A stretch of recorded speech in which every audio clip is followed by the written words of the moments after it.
Okay. Bismillah. Welcome to another episode of the Lisān Lab. Mashallah, this is, I think, 27 or 28th episode. So it's been a good run, mashallah, and we'll keep it going. Today is a special episode. We're streaming live on YouTube if anybody wants to share that link with people who might be interested. We also have a special guest today, a good friend of mine, Erum Qureshi. Erum works with Dr. Mazen, Dr. Mazen Atasi, who has a practice in Unani ṭibb and prophetic medicine and healing. And I'm sure Erum can tell us much more about that. And I think some people in the Mashraba community and some of our listeners are familiar with Dr. Mazen. And Erum can tell us more about that later, inshallah. So today's name from the 99 names is Al-Khabīr, usually translated as the all-informed or the all-aware or the most aware or the most informed.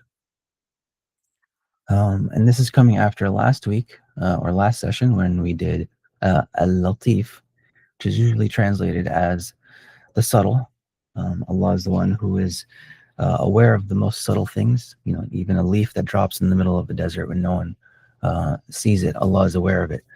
But Allah is also the one who provides for us in the most subtle of ways. He's the one who is aware of your most subtle moments, even ones that you're not aware of. So naturally, this leans into the next name, Al-Khabīr, which, as I said, is translated usually as the all-aware or the all-knowing. But we'll distinguish this from Al-ʿAlīm, which we discussed probably a month or two ago, I think. I forget which number that is, but that'll be an important part of the discussion today, is what's the difference between Al-ʿAlīm and Al-Khabīr? What's the difference between khabar and ilm, or knowledge and information? So we can look at the list here to kind of just see how far along we've gone. And here's Latif from last week, and then Al-Khabīr we'll get to today, inshallah. So usually we start off with the form, and we just kind of discuss the form a little bit. We don't need to do that too much, I think, because we've discussed this form at length in previous episodes. So Khabīr has the form of fa'il, which is technically the form of a passive participle, or basically an object, right? An object who receives an action. So like Habib or Rahim or Alim, Khabīr, all of these have the form of a noun which receives an action of some sort. But often in Arabic, as we've discussed many times, the passive participle can take the form or can take the meaning of the active participle. So it can have the meaning of somebody who's actually doing the action themselves, which is often the case with the 99 names, as we have lots of names of Allah that have this fa'il form, like Rahim, Alim. Can take a quick look at the list again, just to see actually. So you can see here, like Aziz. I think there's a whole bunch of them at some point. Alim, Sami'a, Basir. So as you can see, the form appears often. And it usually has this meaning of the passive participle in regular grammar, but in the 99 names, it has the meaning of the actor or the doer. So, like I said, if you want more information on the form, please go and take a look at any of the earlier episodes that have this form, since we discuss it at length. Usually then we'll go into the root, which we can see here, if I can bring it up again. And then we'll usually, when we look at the root, we can look at all of the different derivatives. I'll turn off the English here just because it clutters the screen a bit. But usually we can see all the different words that come from this root, and that kind of gives us just a visual picture of how big the meaning of this root is, or how small it is. Some roots have, only a few words. Some have up to 30 and 50 sometimes. We can also see in this visualization that some of the words that come from this root are Proto-Semitic, And we'll get into a little bit more about that later on. But basically, that just means that it's very, very old. The root is usually what that means, rather, is that the root is very old, and it predates Arabic. So like Hebrew and some of the other Proto-Semitic languages, such as like Ugaritic and Ge'ez and stuff like that. I'm not a historical linguist, so I'm not an expert there, but we do have the data, so we can see it here. Let's switch to a table view real quick so you can see the translation side by side. And then we can kind of just go through real quick before we get into maybe the concrete origin or the original meaning of the root. We'll just look at some of the colloquial usages of this root. And I know we have some Urdu speakers here, so I'll be curious if someone can chime in a little bit later. I'm pretty sure you guys use this root as well in Urdu. Most commonly, I think, in the Arabic language, colloquially, it will be used, and I think this is the same in Urdu, for news. The word for news, we say akhbar, and that comes from this root. And I think that's the same in Urdu as well. Akhbar generally means news. Also colloquial in Arabic, and probably the most common, the second most common, I think, usage of this root is khabīr, right? And as you see here at the top, it usually just means expert. So, you can be khabīr in math or science or whatever it is. And that generally means that you are an expert in that field. Which is, again, a little bit different from Alim, right? Alim is probably not as used as often as Khabīr. Khabīr is more colloquial, you would find it, I think. But yeah, that's the general meaning of an expert. So I'll stop here real quick if anybody has any thoughts, or if anybody wants to jump in there. And in general, feel free. I don't like to monologue too much. If you ever have a thought that just pops into your head from something that I say, I have pretty good notes, so I won't lose track if you want to chime in at any point. So yeah, we'll get in Urdu. Oh, sorry, yes, please. I just wanted to chime in that in Urdu, khabar is used for news, and akhbar is like literally a newspaper. It's a collection of news, a plural for news. Yeah, so yeah. akhbar would be a newspaper. Yeah, that's a good let's get into the specifics. Yeah, so like my parents, for example, like if I'm as a kid, بنتفرج على الأخبار, right? That's something that you might hear my parents say, like, we're watching the news. That's exactly the same way it seems in Arabic, and I'm sure Ammar in Sudanese not much different, right? You'd use it the same way to refer to news. And then you said khabar, you said it's for newspaper, so use that word for a newspaper. Khabar we use in Arabic colloquially just to mean just like information, just like more generally just information. I think there's a famous newspaper called Al-Khabīr maybe, or something like that. But yeah, so that's a good nuance there in the colloquial. Yeah, so I think I often like to stop and pause, because I think Islam is very unique in that we have names for God that are commonplace, right? Names that we use for in normal everyday use, and we associate them with God. So it's kind of curious, I think, to think about that and to pause and reflect on that. I think in this case it's very intuitive, right? Because we know that God knows everything. So maybe not too much to think about there. But it is interesting to think of God, not just as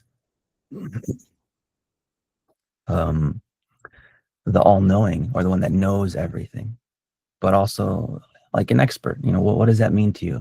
I think if you think about it kind of just at a surface level, it might be something to pause and think about. Okay, before we get into the concrete origin, I think we'll just spell it out. Scholars just kind of make it very simple. The difference between Al-Khabīr and Al-ʿAlīm is just specificity, right? Or nuance, as we just mentioned with Homa's comment on Urdu. And that alim is just more general, right? And you can also say that in English too, I think, right? You can say that knowledge is more general, information more specific. So when we talk about Allah as Khabīr, right, He is the one.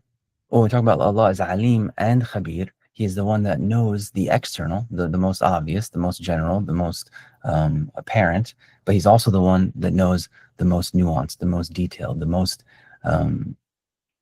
intimate facts and points of information. Now, the interesting thing when we get into the origin of the root is, and this is kind of the fun thing I think about the Lisān Lab and these sessions.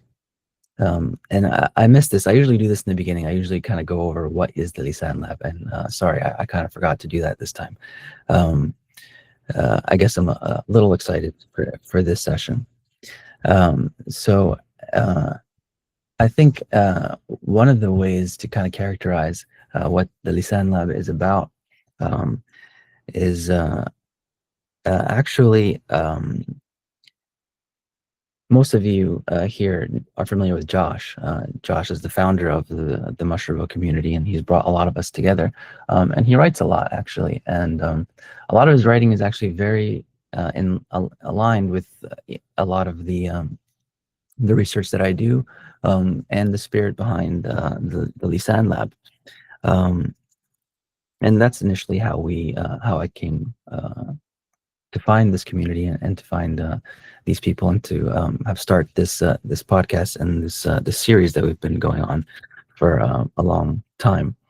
Actually, the first time that I came across Joshua on Instagram was a post that he had shared about, I think he called it like the Socrates's like midwife kind of framework, or midwife approach to learning. And it kind of sparked this idea in me, or reminded me of this idea that we come across often or sorry, not often, but that we come across in poetry, and specifically in Shakespeare. Shakespeare was one of the first people that used this idea of being pregnant with thought. And I think that was the initial post that Josh was showing about the idea of like the Socrates method of teaching being like a midwife, right? Is that like you help the student, or you help the person that your interlocutor, right, the person that you're engaging with, to discover the truth on their own, right? You don't just give information and have them memorize it, but the midwife, the Socratic midwife, as Josh much more eloquently articulates than I can, helps you become pregnant with thought. That was kind of the initial idea that sparked my relationship with Josh, and kind of sparked this community that we now have, or at least this group and the Lisān Lab sessions, and also a lot of this research. So that's essentially what the Lisān Lab is about. It's about learning through conversation, right? It's about, often I prepare very minimally for these sessions, right? And I just take a few simple ideas and I try and present them to, to an audience. And I'm just in a kind of interview form, or, conversation form, just ask people what they think. How does that make you feel? What's the first thing that comes to your mind when, you see that one of the names for God is synonymous with the word for expert, right? Or, one of the names for God is related to the word for womb, right? So when you come across these things, what happens in your mind? That's kind of the main point of the Lisān Lab. And so to jump back into the root here, when we look at the origin, the concrete origin, or the base verb, we find a pretty interesting and expansive range of meaning. And this was a bit surprising for me, because I never really came across this before, because khabar, khabura, akhbara, right? These are pretty commonplace terms in Arabic, and any Arabic speaker, or anyone, or even a basic learner of Arabic, becomes familiar with these ideas fairly quickly, and it's usually just the simple idea of knowing something, learning something, and as we said, Khabīr implies expertise, right? So the original meaning really leans towards the idea of intimate knowledge, right? So being very well acquainted with something. And we see this also in the Proto-Semitic, the much older origins. But what's also usually interesting in our Lisān Lab sessions is when we look at a root and we find a concrete origin, right? So it often, sometimes this happens, sometimes it doesn't happen. Sometimes we find a very concrete origin, like for example with Ar-Rahman and the concept of Rahma. One of the words that comes from that root is Rahim, which is a womb. So you have a very concrete thing, right? We know what a womb is. It's inside a mother, it's inside a woman, and you have this very abstract concept like mercy. In this case here, we have this concept of learning or knowing or becoming intimate with something. And often there isn't really anything more concrete to it. But in this case, there actually is, and I never came across it before. And one of the older meanings of khabā is to plow land. So you can see it here. It's one of the third significations that lane gives. And it means to plow land, to make it basically make it ready for sowing, make it ready for farming. So that's a bit strange, I think, at first glance. There's also another signification here that you can see. He made the food greasy, right? So we put grease on the food, which is also pretty strange, I think. So often, in these Lisān Lab sessions, and that's part of the name, part of the reason why we call it the Lisān Lab, because it is kind of a laboratory in that we're really just kind of experimenting. Like, how the heck does plowing land or making food greasy, what the heck does that have to do with, God, right? Or Al-Khabīr, right? Or the, or the idea of expertise, right? And being well acquainted with something or information. So I'm going to stop there, I think, and see if anybody has any thoughts.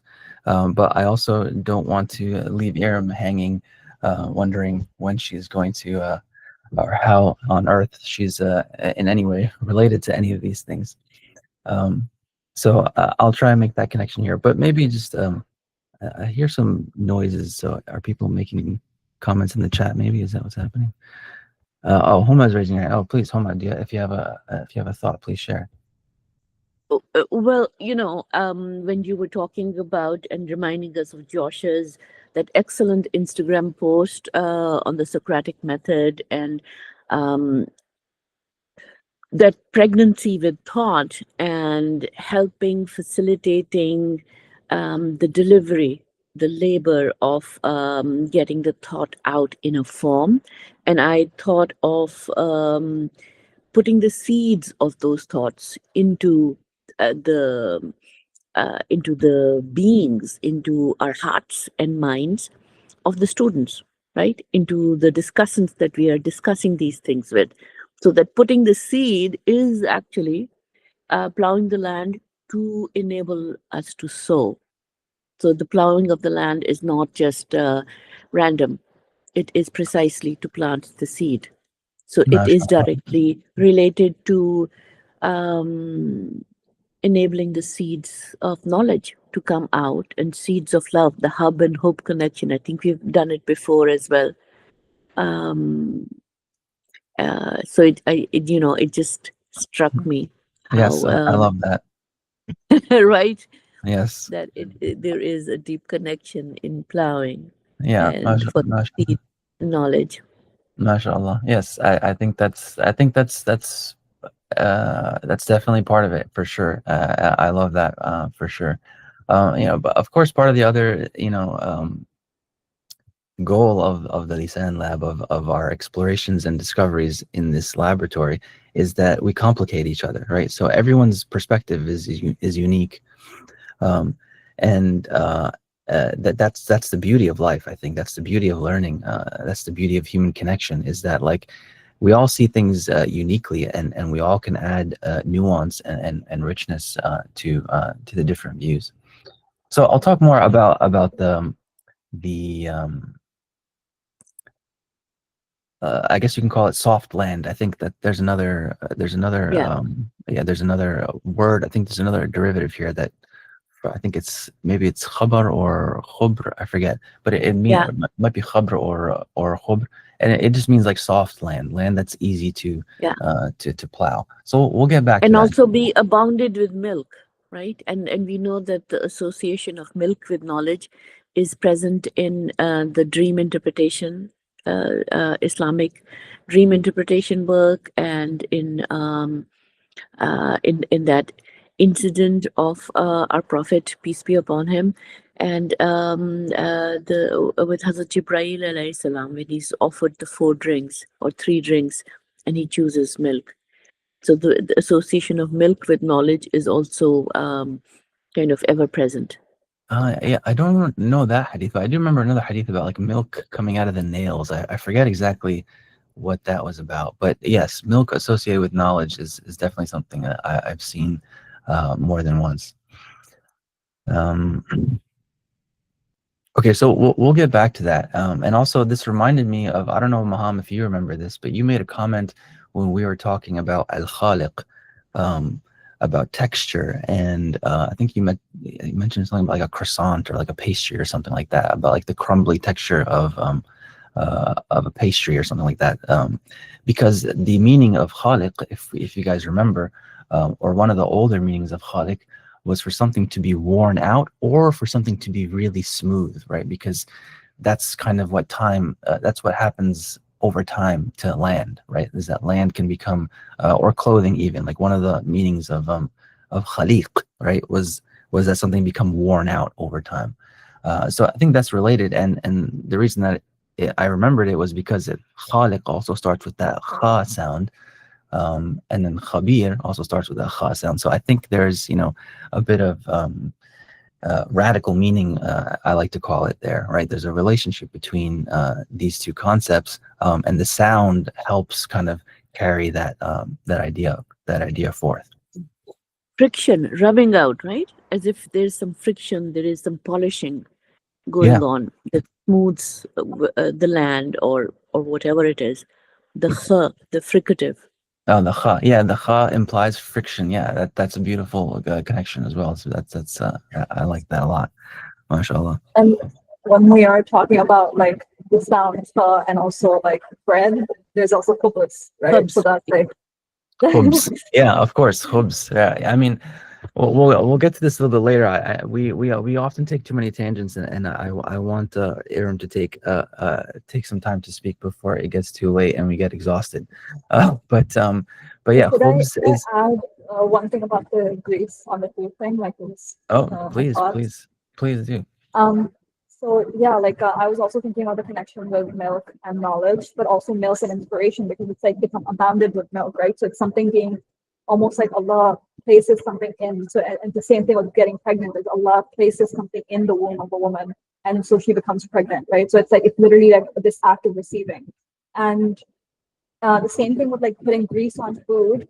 It like the act of like applying oil on food to cook it or whatever, like it kind of it makes it like easier to like go down, like if in your swallowing, but also like in just in cooking and stuff. Like it's a lubricant, and it's like a catalyst for the food to be able to be cooked, and also for the nutrients to come out, the flavor to come out and everything. So it's like a lubricant in that way. It's like a catalyst in that way. And so, and inspiration also, like ideas going down easier, like that is something that is like it's in Allah's gift, right? So it's like the greasing, the effect of greasing something is like reducing friction, actually, since like we mentioned friction, and it's like kind of instead placing like an idea into us through that kind of like, this kind of friction that exists between us and everything that veils the unseen from us, and then Allah kind of lifting that veil and allowing something of an idea or an inspiration or even dreams or stuff to like come to us, and for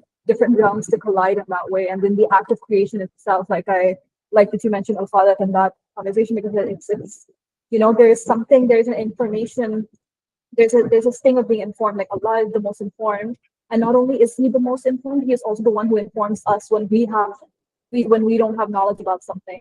So He's like it's like Him being informed. So He has informers, and that is like everything, like the soul of everything. Our souls, our limbs, everything in existence informs Him, and He like gathers information from everywhere. Like He's informed about every single thing. And so there's an element of oneness, but then there's also an element of a little bit of like distance and our need and our dependence on Him, because we can't know anything unless He informs us of it. So that includes our ideas, but it also includes like every single thing that exists. Like, I was having this conversation with CD Faris about how, Sidna, I believe it was Idris alayhi salam, who was the first to create like scripts and writing, and then that spread in the whole world. And then, it's like in the prophetic tradition, there's like someone or the other who was the first, like somebody was the first to practice agriculture, somebody was the first to smelt iron, and so on and so forth. And, so like the advent of culture and the advent of ideas, and that's why human beings have a tendency to put people on pedestals still, because there was a time when there were divinely inspired people, and they were the ones from whom, because they were like receiving ideas and receiving like revelation, and so culture and utility and everything, like the civilization itself was kind of radiating forth from them. They were making that possible because there were those holes of connection with the divine for the normal person. So yeah, there's a lot more to say, but I'm gonna hold on to it. That's really interesting. Yeah, the grease thing, I was thinking a little bit differently, but that's an interesting idea. I was thinking about like texture again, and like how if you grease something, like it kind of permeates it, right? Like it kind of seeps into the pores. I think that's a good segue for Erum, right? Because the reason that I thought it would be, I think we can connect anything to anything, and hopefully Erum can join us for future sessions, and we can try and connect, her work with whatever we're discussing. But I thought it was serendipitous in a way that her class was starting this week, and we were doing Al-Khabīr, right, which is, as we said, about expertise. Khibra is another word I forgot to mention, I think, or maybe I mentioned it, but khibra is, the common word that we use for expertise. And I think it's important that we recognize that experts are needed in our life, right? Like we always want somebody who is obviously we want both experts and wise elders that we can go to, but if somebody is dedicated to something, if someone is passionate about something, then they are usually khabīr, right? They usually become like the grease that you put into your food, right? And they try and permeate all the nooks and crannies of the texts that we have, right? Text is an interesting word, right, actually, right? Because most of our knowledge comes from text, right? And text etymologically is really, I think the origin is about weaving, right? It's a weave, a text, like textiles, right? Like clothing, right? So same kind of thing. And so I think that's what an expert does, right? So Erum can tell us much more about her expertise, but I can give a quick intro, inshallah. And it's interesting that we have some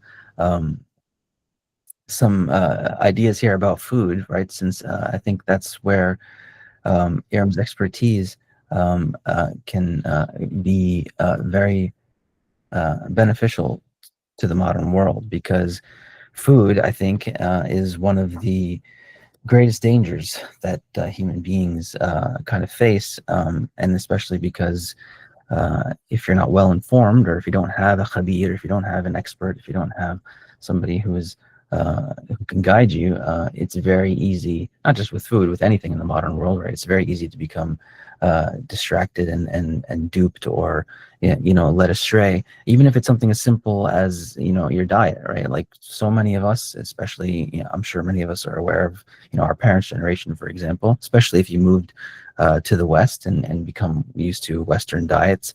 A lot of the food we eat is very detrimental to us, and people eat it like it's like it's absolutely normal. Bread, I think we talked about bread in a previous session. I forget which one, but how bread used to be, like all bread used to be sourdough. It used to be healthy for you. It used to contain in it the bacteria. I forget exactly why sourdough is beneficial for you, but it's much whatever other grains do to your gut, sourdough does helps digest basically the grains, whereas other grains have generally like no nutritional value and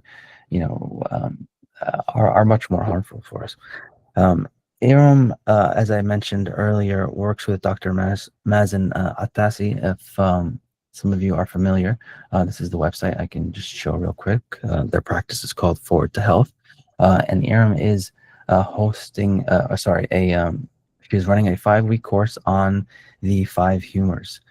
So if you don't know what the 5 humors are, I'm sure Erum will tell us. And this relates, of course, to Unani, ṭibb, and prophetic medicine, the practices of our prophet. In the simplest sense, is about balance. For example, the Prophet ﷺ, he would eat cucumbers with dates, because cucumbers are cold and wet, and dates are hot and dry. So he would have that kind of balance. Even though the Prophet ﷺ never really talked to us about these things explicitly. He didn't say like, oh, eat this because this is hot and this is dry, whatever it is. Maybe it was just his prophetic wisdom. Maybe it was just more common knowledge of the it was maybe that kind of knowledge was more common during the time of the Prophet ﷺ. That could be part of it as well. But in general, I invited Erum because we're talking about khibra, expertise, and Erum is starting her course this week, and I thought it would be a good opportunity to work together and bring some Muslims together, inshallah. So without further blabbing from me, Erum, or if we want to start with any questions, if anybody has any specific questions, or Erum, if you have any questions for me or the group about what we do, and if anybody wants to, I see there's a hand raised, Jawahir. If it's related to Erum's work and the class, do you want to go ahead? If not, can we let Erum start? Or Yeah, I just had one comment that it's very interesting to say that the word اختبر means to experience something, and the word خبر is to tell about that. So how actually like both words can relate to having the experience and then telling people about that experience, and both meanings are in the same root. yeah, oh, it's good that you bring that up. I think because experience is another way to kind of translate khibra, right? Like we usually translate as expertise, but experience is another a good synonym for that. And that's an important point, because when you seek an expert, you want somebody who has experience in that domain, obviously. And I think that also says a lot about Allah, but we can get to that conversation later, I think. In that Allah is the one who is most aware of our most intimate experiences, right? Allah is the most informed of all of our experiences. And I think maybe we can get to your specific question later, Jawahir.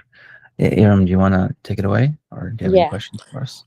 Hello, assalamu alaikum, everyone, and thank you so much for giving the opportunity for me to be here. It's such a pleasure to be part of this community. Alhamdulillah, I'm bummed that like you guys had so many sessions and only now I'm getting to be a part of it. But thank you so much. Fault. Alhamdulillah. No, I mean, alhamdulillah, everything happens in its due time. So subhanallah. I was listening to you and everybody else, and definitely, subhanallah, like you said, we can relate everything to everything, because at the end of the day, everything connects to the one, right? So Allah subhanahu wa ta'ala is the source and He's the return. And so that is the beauty of every, I think, creation in general. And it's really nice to hear that you guys are using the 99 names to understand, I guess, realities of things and go deep into things and understand things, but also essentially these are attributes of God that he manifests into the world, so then we can know him and gain closeness to him, right? And there's so many levels and depths to it. And with this name, Al-Khabīr, that you guys are discussing, it makes me think so deeply that, so my field is medicine, essentially. So I'll just say a few words about what I do so you have an understanding. So I am a nurse practitioner. So I went to universities. I went to Loyola, then I went to Rush, and I gained my doctorate in nursing. And I worked as a pediatric NP for about 4 years. And while I was serving as an NP, I was following protocols that every other health practitioner follows in US. And I was, taught to treat them the way the Western medicine is taught to treat them.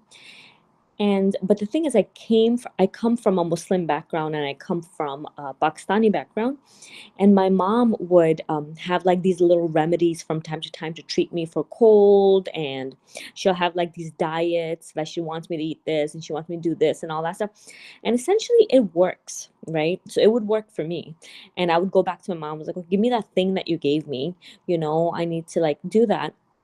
And so I discovered that there has to be natural ways to help people rather than getting them dependent on like medications and pills and all that stuff, especially when I was working with pediatric population, because I'm a pediatric primary care NP. And so in my practice, because now I had more independence, I would just tell them things like bone broth and ginger and garlic and all that stuff. But I didn't know the depth of those things. I didn't understand why they help the body, but I knew that they help the body, right? So I wanted to understand that more. And of course, I made lots of dua to Allah subhanahu wa ta'ala, because then there are other things that you do, right? Like vaccinations, which I'm not against, but there has to be like a limitation, right? And specific individual way of treating people, which I wasn't taught. And so I made lots of dua that, Ya Allah, like help me help people in the right way and not harm them.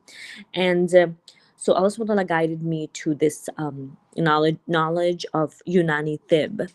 And so the way I came across Unani ṭibb is I first studied the temperaments. So I'm not sure if you guys know temperaments, but I had a teacher, and I actually met him in Medina while I was in Medina in front of the dome of the Prophet ﷺ. It was very incredible. And this person gave course. His name is Muhammad Isaac, and he does courses on the temperaments as a science of self-development and understanding the self, right? And so it's a beautiful science, and it roots from Unani ṭibb, essentially.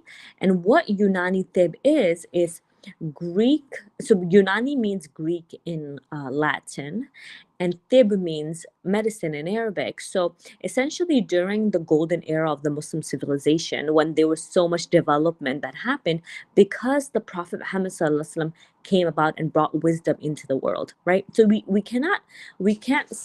have to believe, we have to understand that subhanAllah, the Prophet Muhammad ﷺ is the mercy to humanity, and God said that, right? So when God allowed him to come into this world and through him he gave people knowledge that transformed everything, right? So when that wisdom came into what was originally in medicine, which the Greeks were developing through humoral theory and all that stuff, when it came to the Muslims, they evolved it even more, and they evolved it into this beautiful system. And that system followed this theory called the humoral theory. And the way they treated individuals is that they had certain principles and concepts. But one of the core principle of their treatment was that they believed that there is a soul, and that soul is infused into the heart of the baby, essentially through God, right? God says in the Qur'an that I blew from my spirit into the body, into the flesh, or into a body, basically. And so what Unani ṭibb teaches us is that that soul has a connection to the divine, and through that connection it's being nourished, and through that nourishment the body is being nourished, and that is giving vitality and strength to the organs. And now we're also eating food, and we're also getting exercising and doing other things, and that is further nourishing the cells and the organs and all that stuff. So there's a system that the body works, and God created that system, but the connection is still with him. And that was such a mind-blowing understanding that I learned from that, because that's not taught in the Western medical system, right? And so now if I go even deeper, like you said, an expert would go deeper, right? An expert would have certain experiences that will teach them. And so the way I was taught medicine now in the Unani world, which I'm still learning. So I'm a student. I've been a student of Unani ṭibb for past 3 years, and I have 2 more years, inshallah, make dua for me before I get certified. And then the knowledge doesn't end, right? Because it is an experimental knowledge, and it's also an inspirational knowledge, and that you continue to gain in order to help people. And so the way they taught us is that they would take these herbs, right? Like they would take these spices like cinnamon, for example, or coriander or something, and they would tell us to crush it and then find out the properties of these spices. So then I know that a coriander is actually cold, right? And because I could even touch it, or I taste it and I can feel that there's coolness to it.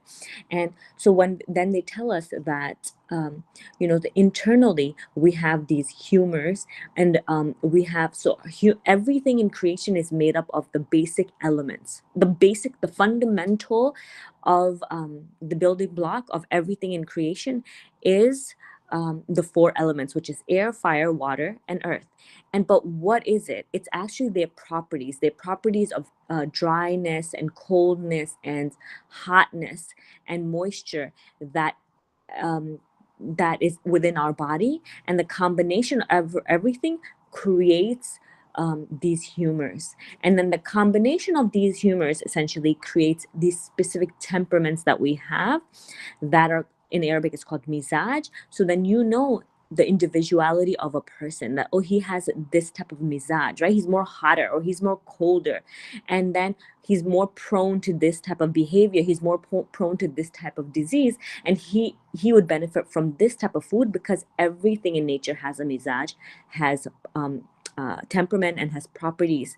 So that's how hakims of the past would actually treat individuals, knowing them, helping them understand themselves, also connecting them and understanding the source is divine, and then connecting them to nature and helping them get balance through that way. So when I learned that, then there was no going back. I was like, I cannot practice medicine the way I was taught. And so now that is what I'm doing. So if you have more questions, please ask. I think this is what I had to say. Thank you so much, Erum. And you reminded me of something that I forgot, I guess, but maybe I didn't forget, or I was operating on it unconsciously. But I think the main link really for me, for Al-Khabīr, for the idea of expertise and khibra, and the work that you and Dr. Mazen do, is about what Jawahir said, actually, about experience, right? About personal experience, in that Western medicine often has this one-size-fits-all kind of mentality when it comes to health, and it comes to medicine and treating pain and ailment, and that can work in general cases, obviously, and especially in very dire cases like surgeries or life-threatening situations. But when it comes to the everyday ails and aches and pains that we all go through, you need somebody who is not going to give you a one-size-fits-all solution, right? You need somebody that is going to pay attention to your personal experience, right? So you need someone that not just has khibra in or expertise and experience in the domain, but you want somebody who is going to appreciate your experience as a human being, as an individual, right? You're not just another number or another patient or something like that. You want somebody that's going to pay attention to your individual circumstances. I've personally always dreamed of like finding some kind of like ancient Chinese guru or healer or something like that, and like he just looks at me and he can tell from my skin or like the color of my tongue or whatever it is exactly what kind of diet I should be taking, how I should be and Erum actually has been the closest thing I've found to that, to be honest with you. I think Erum had some trouble identifying my temperament maybe, but I think I remember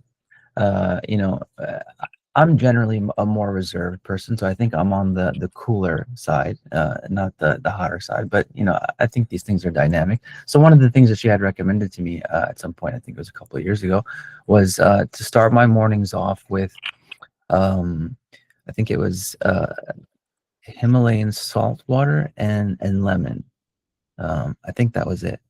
But if you are more hot tempered, to drink water with honey instead. I think that was like kind of the basic recommendation there.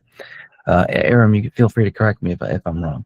But the basic idea again is that like this is somebody that's paying attention to your personality. Somebody that's paying attention to how you act and how you behave, and then caters the treatment and the recommendation to that, right? That doesn't just give you a one-size-fits-all solution. So that was really kind of my main the main thing that thought, oh, this is good timing, let's bring Erum into this to talk about.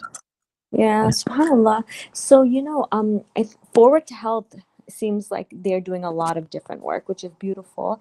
So Dr. Mazen is a homeopathic practitioner, and he also has studied with he studied Hikmah with like Hakim Archuleta, and so what he's doing is mainly he's focusing on trauma and somatic work.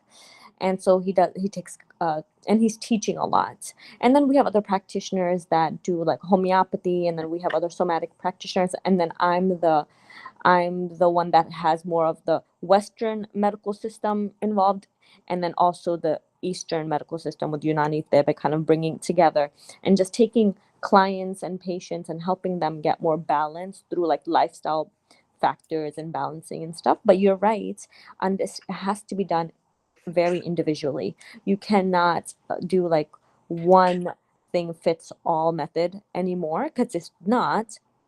And then another thing is, so recently my father, not recently, a year ago, he's in his 80s, mashallah, and he was hospitalized because he had this fever that would not go away, and we got very worried. And in the hospital, he was put on multiple antibiotics, and they could never discover what was the real cause of that fever. And I kept telling them to test for this or that, but then at the same time, I believe that they were experts and I can't tell them what to do. I can suggest, but that's because that's my like intuition about my father or something. But they're the ones that are people of knowledge, and we trust them, and that they'll be doing the same thing. They'll be doing the right thing. But at the end of the day, eventually my dad ended up coming home, and I realized I came up with this sad understanding that they actually don't have a lot of intuition. They don't have a lot of I guess experience, or what is it, in the healthcare system, because they were just experimenting on these patients. And that's not how healthcare works. We don't experiment. We know and we treat. And I think that's one of the key things that is missing in the way we treat people, the way we handle situations, the way we do healthcare work, is that we're lacking that experience, we're lacking that intuition, we're lacking perhaps even the proper knowledge in order to help people. And so that later then helped me develop this course that I'm going to be giving starting today, inshallah. It's on the 4 humors. So there are 4 humors, and so there's blood humor, there is phlegm humor, there's yellow bile, and then there's black bile. And these are essentially substance that were understood. They're fluid vital fluids in our body that were understood by the original Greek philosophers, Hippocrates and all that stuff, that is part of our system, that these fluids are carried by our blood and then they go and nourish the organs and all that stuff, and that's how they provide nourishment and all that stuff. And these humors can become imbalanced based on our lifestyle factors, and that's what Ibn Sina discovered. But the way these humors are formed is based on what we eat. So the properties of the food and the nourishments, the nutrients that are carried in the food that we eat break down into these 4 humors, and then each humor is very specific to the organ and how it nourishes the organ and how it detoxes the organ and all that stuff. So that is something that I feel like even an average person needs to know about, right? Because then that goes deeper into understanding your temperament, understanding the food that we should be eating and how it's affecting our body and what food has what property and all the, so then like you said, I had suggested to you to take, so I think if you are, so what I had thought is that you have actually a hot temperament. You are naturally a hotter temperament, but you are off-scaled into cold temperament, because that happens to people when they burn out, when they've been working a lot and they burn out, so they become cold, but they essentially are hot. So then our job is to get them balanced, and one of the ways we do that is I tell them to eat certain food that would be the opposite or something. So it's very individual, but I think what I remembered was I told you to drink warm water with honey in it. So we were talking about these properties of of what did you guys say, the oil in soil and everything. And the interesting thing is that honey, so everything in nature has blessing in it, right? So like pomegranate, God put secret blessings in everything. So pomegranates have some really secret blessings that when you eat pomegranate, somehow Hakims know this, that it actually helps the heart. So pomegranate is really good for cardiac issues, and now we know that it helps clear the blood and all that stuff. But it's also really good for sadness, because when someone's going through depression, the blood actually becomes cold. So pomegranate would be really good for them. And then dates, we know it's more warmer in nature, and honey is warmer in nature, but honey also has shifa. Is basically how honey is created. Honey is created by the bees. So that's something that's not essentially grown. And so subhanAllah, like that's something that we use in Unani ṭibb to help people get balanced and treated, essentially. MashaAllah, thanks so much. These are golden gems that you're dropping for us here. Yeah, so many thoughts. Let me see if I can go through these in a sensible way and not take up too much time. On the note of doctors that you were mentioned, I mean, you were in the I think we have some medical practitioners here besides Erum as well. So no, we're not trying to lambast any medical practitioners, but I suppose Erum has a little bit more license since you actually was in the Western medical field. I'm somebody that most of my life I didn't really have to deal much with doctors until recently, and I am, I owe my life, and I am very grateful to a few handful of doctors that I've recently become acquainted with. But what I unfortunately discovered, I guess, and this is just a generalization that that I've observed, and really it's more kind of, I think, sympathy for doctors, actually, especially in the modern world, because if you go into a hospital, if you're somebody that practices every day, the stress and the load that you have to deal with, I can't imagine. I can't imagine. And what I've observed generally is that unless you're dying, doctors really don't care. And that's cold and harsh, I know. But like I said, it's also a bit of sympathy, because a lot of doctors are very, very overwhelmed and and the model itself, the business model itself of hospitals and healthcare, especially in the West, it does not encourage human interaction. It just encourages business consumer interaction. That's the main problem, I think. And that's also why we are so disconnected from our bodies. We're so disconnected from the earth. We're so disconnected from our food and from natural food.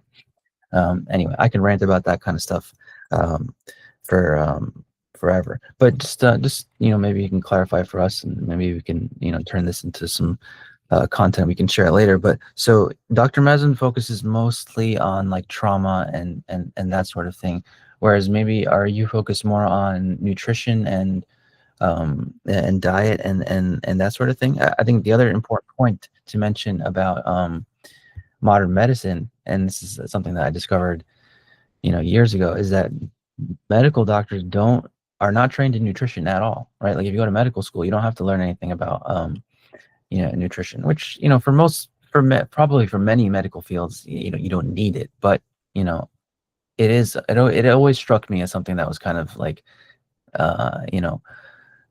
strange, right? Because but also it makes sense when you look at the modern world and you look at the kind of pains and ailments that modern people have. It makes sense that nutrition is not something that we're very well versed in. But Erum, do you have do you want to answer those questions by Dr. Yeah. Mazen? Yeah. So Dr. Mazen, he's a homeopathic practitioner. He's a naturopath.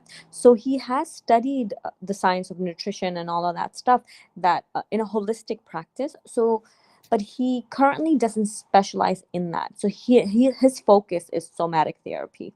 But he'll see patients, like he'll see kids that have autism, and then he'll do like food testing, food sensitivity testing, and then he'll tell them like, this is what you are very sensitive to, and then so you should avoid this or eat that and stuff. And then he'll send them to me, and then I will treat them. And it's kind of like that's how we kind of work. And but yeah, I think his main focus is somatic work, because of the need, right? So there's so many emotional issues that people are going through, mental health issue that people are going through, that first they need to come back to their body, and then they can get more grounded, and then they can have a lifestyle, right? Then they can be, and it has to kind of work simultaneously, to be honest. Like you have to actually be taught to go out and go for walks and eat balanced food, and maybe perhaps that food that works well with your temperament, and sleep and all that stuff. But if we have so much deep mental trauma, then we're not going to be able to, that's not a priority, right? Those things are not going to come into priority. So it has to be worked together. So that's kind of what we do as a team at Forward to Health. And what was the other question you had asked? No, that was pretty much it. Just like how you and Dr. Mazen kind of split, or like your focuses. Yeah, that's generally it. What I was also wondering about is like, so you mentioned blood, phlegm, bile. What was the fourth one? Black bile. Oh, so yellow bile and black bile. Oh, yellow bile, and then that matches up with fire, water, earth, and wind, or Oh, okay. So basically so this is the philosophy of Unani ṭibb, right? That everything in nature is made up of a mixture and combination of the properties of these four elements, which is air, fire, earth, and water. And this is like the building block, the very much atomic level, building block type of thing. And I believe God kind of explains it that way too, because he says that he created human with clay, right? A dark clay. But what is clay? Clay is something that is made with, so there's earth involved in there. There's also fire involved in, right? If you've ever gone like some like heat, right? Yeah, and then there's air is necessary for it, and then there's water necessary for it. So that's how we as humans, like our body is created with these four elements and their properties. And everything in nature outside of us is also created with their properties in nature. So if you really observe nature, you'll see that there is an element of moisture, there's an element of heat, and then there's an element of dryness and all that stuff. And it changes with the seasons and all of that stuff. So then these four humors, they're actually fluids. So that's more material concepts in the body. And these are fluids that our body makes after we digest food, so everything that's outside, when it goes inside, it breaks down and creates these humors, and these humors have these properties of moisture and heat and all that stuff. And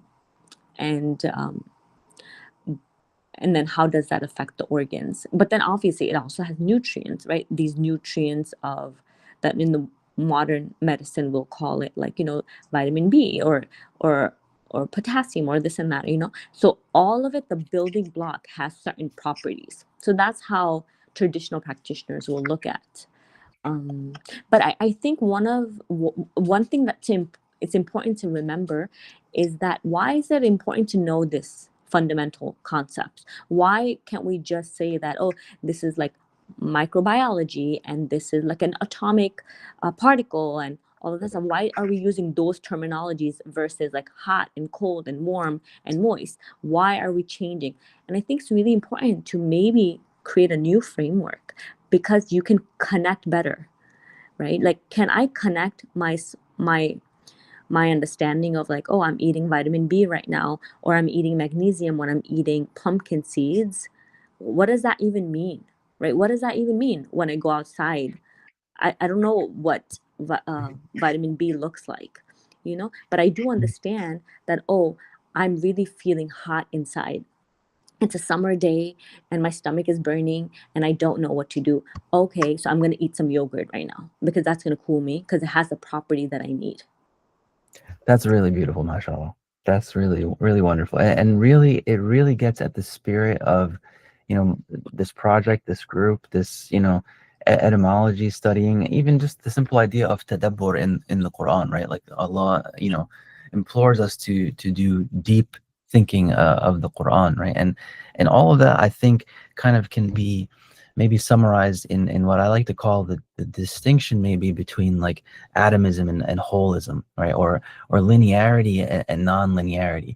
Or the linguistic way, I think, is the best way to visualize it or to conceptualize it, because all languages besides Semitic languages are concatenative, right? And that's that's an unfortunate term, right? It's actually a term that's a product of Western hegemony and Orientalism even, right? Because the only way that they can that Western linguists found, the only way that they could describe the morphology of Semitic languages in Arabic was by saying it's not like the other languages. That's all they could do, right? They call Arabic non-concatenative, right? So what does all this mean? Basically, all languages besides Semitic languages, the way they build words is by just stacking them together, right? You just keep adding stuff you just keep adding stuff in a linear fashion. But that's not how Arabic works. That's not how Semitic languages work.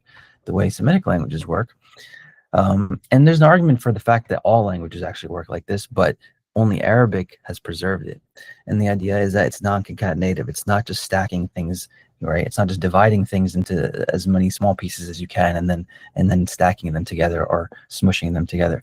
It's about starting with a root, starting with a seed, starting with a central idea, and then branching from there, then expanding from there.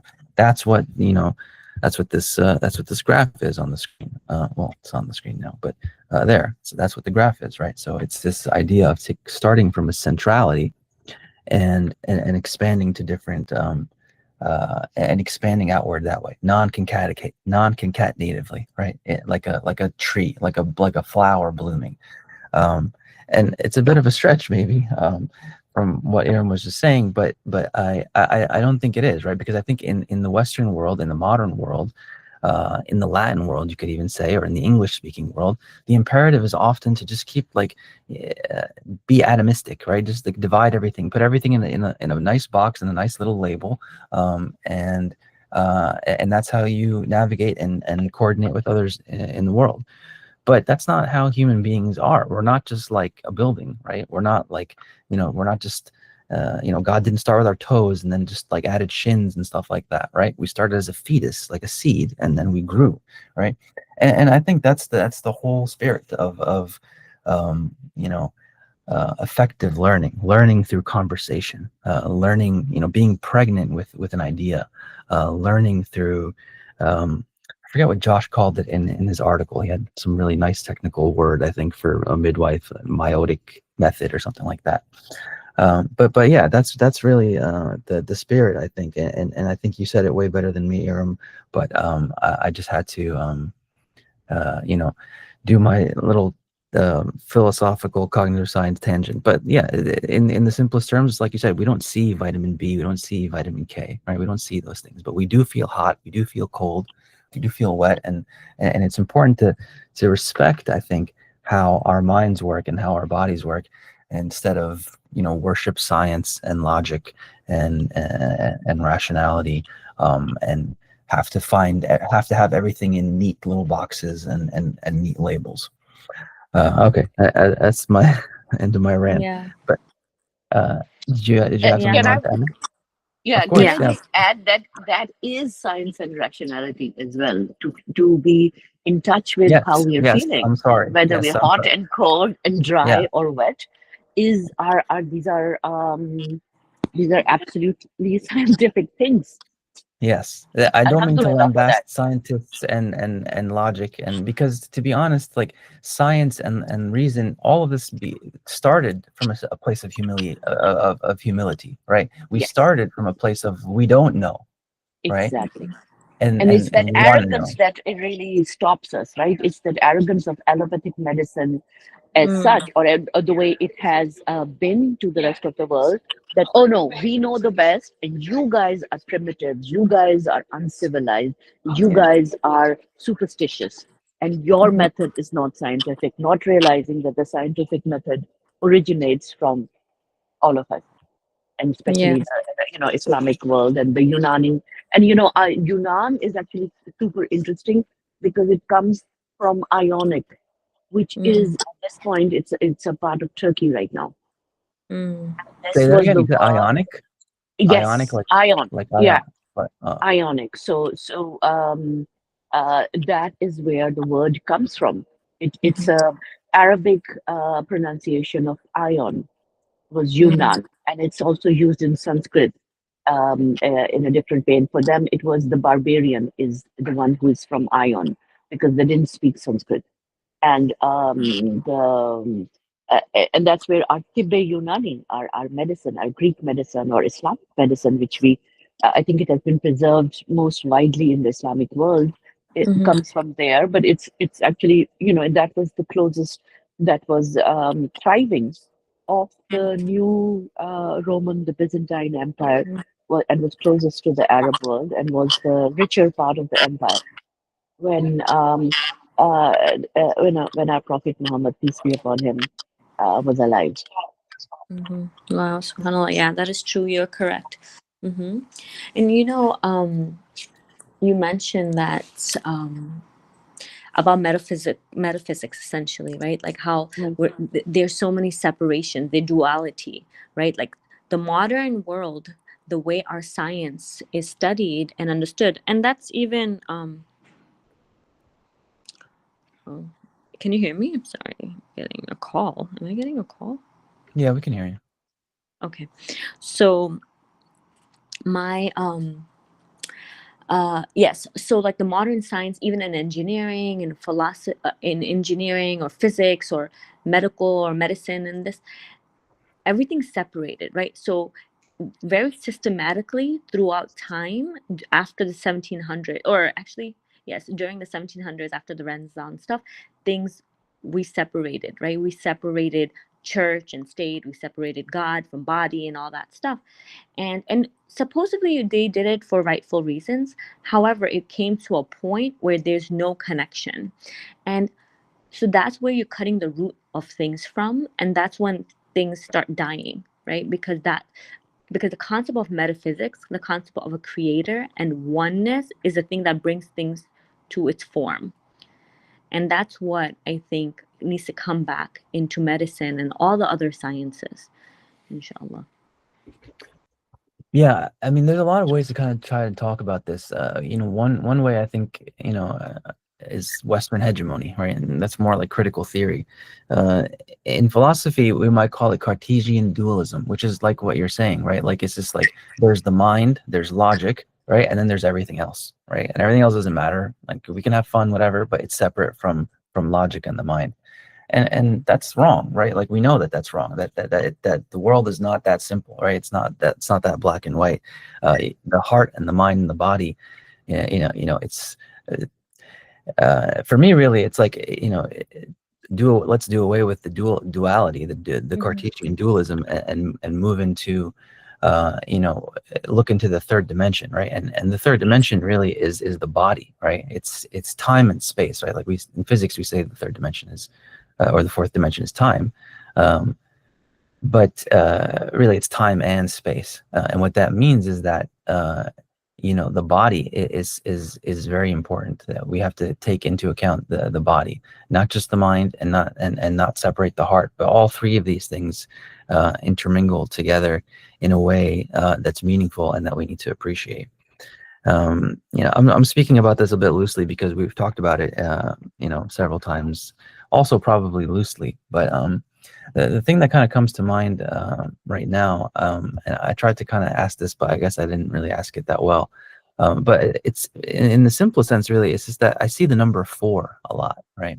So we see it, you can see it here on the screen, and I'll explain this a little bit, but we mentioned blood, phlegm, yellow bile, and black bile, and then there's fire, air, earth, and water, right? And then I think there's also the 4 temperaments, and they connect to this too, right? So you have sanguine, melancholic, choleric, and phlegmatic, right? And I don't know exactly how they connect, right? But they're rooted here. They're related here as well.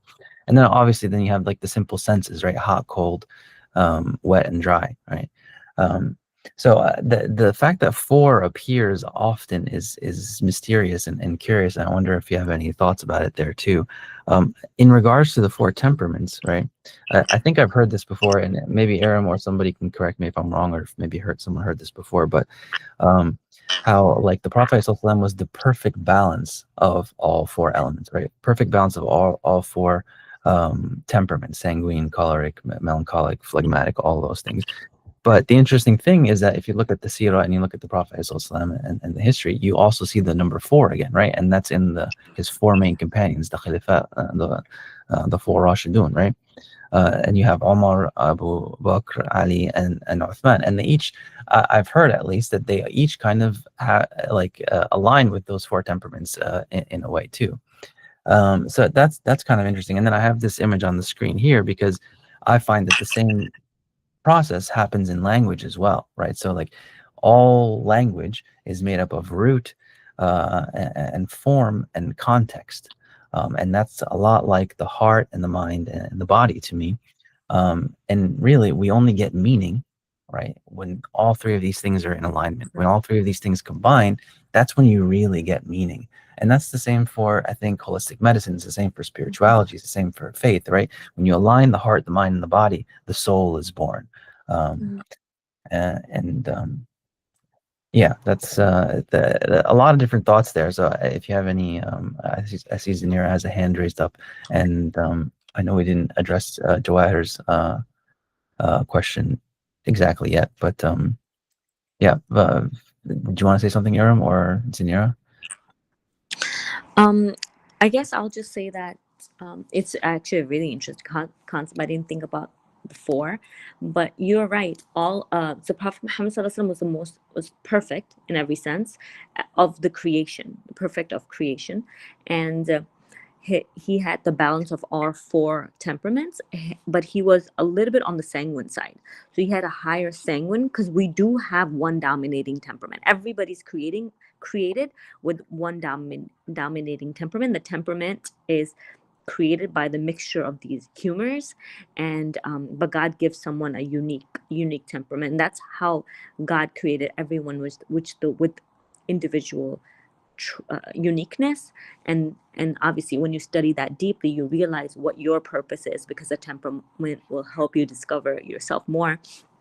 And each of the Sahabas had one dominating temperament, and you can observe that in the seerah, that Umar was probably more of the choleric temperament, but then when he was with the Prophet Muhammad ﷺ, he became more balanced. And that is the gift of a hakim, a proper hakim, because it is a divine gift. And then a gift of like prophets and stuff like that. They come and then they balance things and they put things in its right place. And so yeah, that's what I just wanted to say. MashaAllah, Jazakallah khair for that. And I guess you'll talk more about some of the stuff in the class, or I mean, at the very least, you'll learn, more about humors and possibly Yeah. what your dominant humor is. Yeah. So if you take my course, inshallah, then you'll get to learn a lot more in details about everything. And I talk a lot about the history of why the medicine became more dualistic and not with humoral theory was removed and all that stuff. MashaAllah. I think Zinira, you had a hand up. Yeah, assalamu alaikum. Salam. I was just thinking about, I mean, I've also had as a child, just growing up, the experience of going to homeopathic practitioners, and then they ask you general symptoms. You tell them your general symptoms, and then they'll just ask you the randomest but very specific question, like, do you feel like screaming? Do you feel like some really emotional telltale sign? And I use that word specific, intentionally, because I feel like Khabīr, and I feel like we need to bring this conversation back to why this is related to Khabīr, which it is because of this. I feel the way that I, just understood from my own experience going to homeopaths and also abandoning and being really anti-Western medicine, which I still am. I think it's, it definitely causes more harm than benefit in most cases, except maybe surgery. But I was thinking, the way that I see it, it's not, it's just the way that I see it. It looks to me like Western medicine, or the way that it's taught, is more a manifestation of Al-ʿAlīm, whereas Unani and even traditional Chinese medicine, which is something that I'm more into, is more of khabā. Interesting. And so, and I was thinking about why, right? Because wherever we see, I think very often in the Qur'an, where we look at, where it says khabā, it usually says, وَهُوَ اللَّطِيفُ الْخَبِيرُ. And there's, like we said, something about something very specific. And that's the difference really between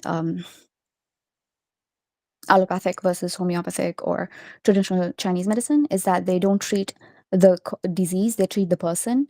And they don't even allopathy is just about rubbing a band-aid on a wound, right? They don't actually get into why. They just get into maybe the first why. But the first why isn't the answer. There's multiple root things that you have to do to get to the root cause. And then who's going to do all that? Not an allopath, not a doctor that's trained by, traditional MD degrees, whatever they are. And that's probably because they have ilm. But what they don't have is khabr. With the difference, one difference that we see this in is Surah Al-Kahf, Musa alayhi salam versus Khidr. What is the difference between their knowledge? Musa alayhi salam has been given ilm. Khidr has been given, alayhi salam has been given khabr. وكيف تصبر فكيف تصبر على ما لم تحط به خبرة. He says, you can't come with me because how are you going to, because you won't have sabr with me, you won't have patience with me, and how will you have patience over something that you haven't been given the khabr of? And that, what he means is that's something very subtle knowledge, right? And so when I got into energy healing, really the way that my gateway into it was actually traditional Chinese medicine, just acupuncture, and just the knowing that things are connected in a way that they're not apparent. So, for example, I had acne, and I would just go to my traditional Chinese medicine acupuncturist, and she would put one needle in a point in my palm or in my foot, which is not where I have any acne, alhamdulillah. Or even at that time, I didn't have any issue there, right? And then, my skin cleared up, literally from within, without causing a million side effects. Which, if you go to an allopath for an actual treatment for acne, they'll give you either birth control, which is horrible, and then, or they give you Roaccutane, which basically alters the expression of your DNA, and which I think is really, that's it's a medicine. It's called Roaccutane, and which it basically alters the way that your cells produce sebum forever, which is horrible. It's just, whereas Allah created the body to express something, some sort of, let's say, imbalance, right? And this is what every single time I would ask my TCM practitioner, my acupuncturist, I'd be like, what is it? Because I just have this huge curiosity, I just want to know what the issue is.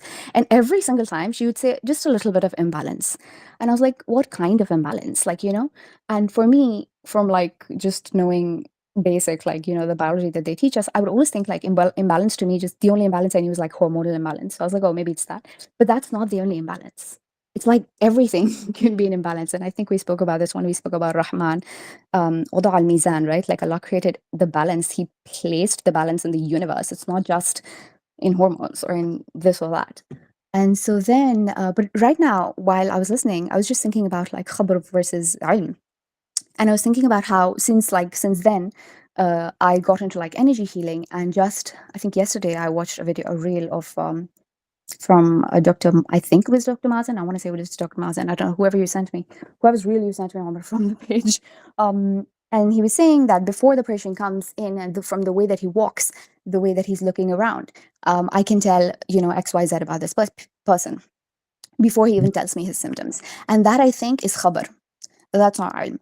So for me, since I got into energy healing, I can literally, even though I don't have any like TCM, Chinese medicine or acupuncture certification, I almost know instinctively where to put my finger to like press, because there's a pressure points in Chinese medicine, and a point that will make them scream, because like that's where the imbalance is at. Like that's where the energy is blocked. I can just tell from like their vibe, literally.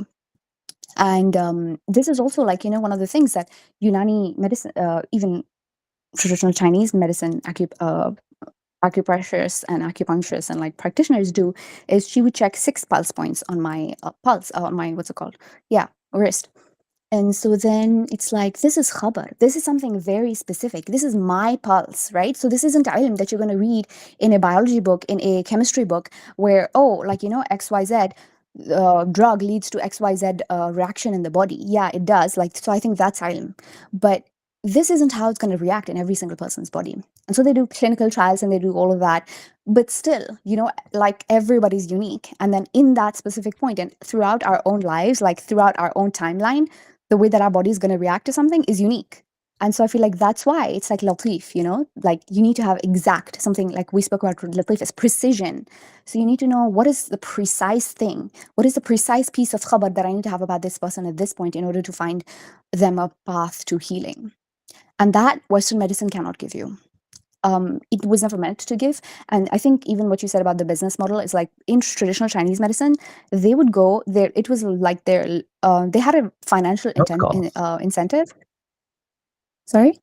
No, I was saying house calls, right? Like that was the traditional way. That was the traditional form. Yeah. So basically, their financial incentive was that every single week, like, they would get acupuncture or whatever, and every single week they would get paid as long as the patient was healthy. But the week that the patient was sick, the doctor doesn't get paid. The practitioner doesn't get paid. So it's like now you get paid the more pills you can give the patient. Yep. So it's like who is, and it's like, yeah, anyway, that's a whole other thing. But I was thinking about like specific knowledge versus subtle knowledge, like, and specifically when we speak about latif, again, it is about energy, because it is about things that cannot be visible to the eye. Again, it is about like I translated, finder of the gazes, but unfound by every gaze. Who yudrikul absar, right? Allah reaches all the gazes. The gazes of anybody do not reach Allah. وَهُوَ اللَّطِيفُ الْخَبِيرُ. And he's latif, he's precise in his knowing, in his experience. So it's like, what does that mean? That means that it's something that is subtle, that cannot be seen by the gaze, right? Like these two names, they are also about things that you cannot see. And so Musa alayhi salam could not see what possible benefit there could be to killing a person without haqq. But Khidr alayhi salam could see. So it's about seeing what is beyond what you can actually see with your open eyes, right? And yeah, that's all I have for now, I guess. MashaAllah, Thank you so much. Yeah, I was just amazed with everything that you're saying. Yeah, Jazakallah khair so much for that. Yeah, I mean, I guess we can jump back into the root a little bit and talk about that. It's some people call me an extreme person or an obsessive person, and I just thinking about how like we're talking about like the dualism and the dividing things and atomism versus holism, and I think about like how deeply like that kind of thing it becomes ingrained in us, and maybe I'm being extreme here, but like I think of even like salads, for example, right? Like I love food, right? My mom is like my favorite chef, right? My mom makes great food, and she makes the best salads, right? And this is how I grew up, like eating, right? And I don't think it's really an Egyptian thing. I'm most of Egyptian cuisine really is like just street food. We don't really have a cuisine besides street food. But most of this, like the main entrees and courses that we eat are all like Western stuff, like French food or whatever it is. But so salads are something I've just been thinking about recently, because it's like, when you make a salad, at least in the Western way, right? Like you take all of the things, right? And all the ingredients, and you chop them up into little bits, right? And then you throw them into a bowl, and you mix them up, and you put dressing on it or whatever it is. And I just find it like, I love salads, like I said, right? Especially when my mom makes them. But it seems to be like a unique Western kind of thing now that I think about it, and I compare it even to like Desis, right? Because I've become immersed in Desi culture since I moved to Chicago and got married and all that. Desis don't do salads, right? Like you guys chop up some onions and you eat the onions, or like some cucumber and whatever it is. And I always thought it was funny and strange because I didn't grow up that way. But like after a while, I started to really kind of appreciate it more. And now to the point where like I don't really like mixing foods as much anymore. Like especially like salads. Like if I have a meal, I kind of love just biting into a raw onion, or biting into a raw jalapeno.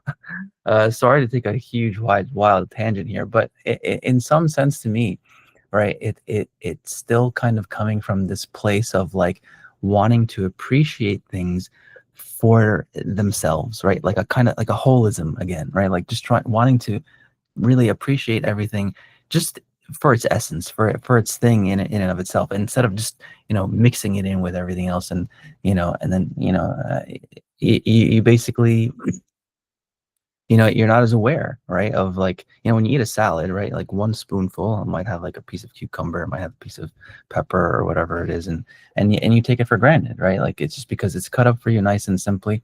Anyway, I'm maybe being extreme here, but I really do appreciate this new way of eating that I've kind of embraced lately, and it's I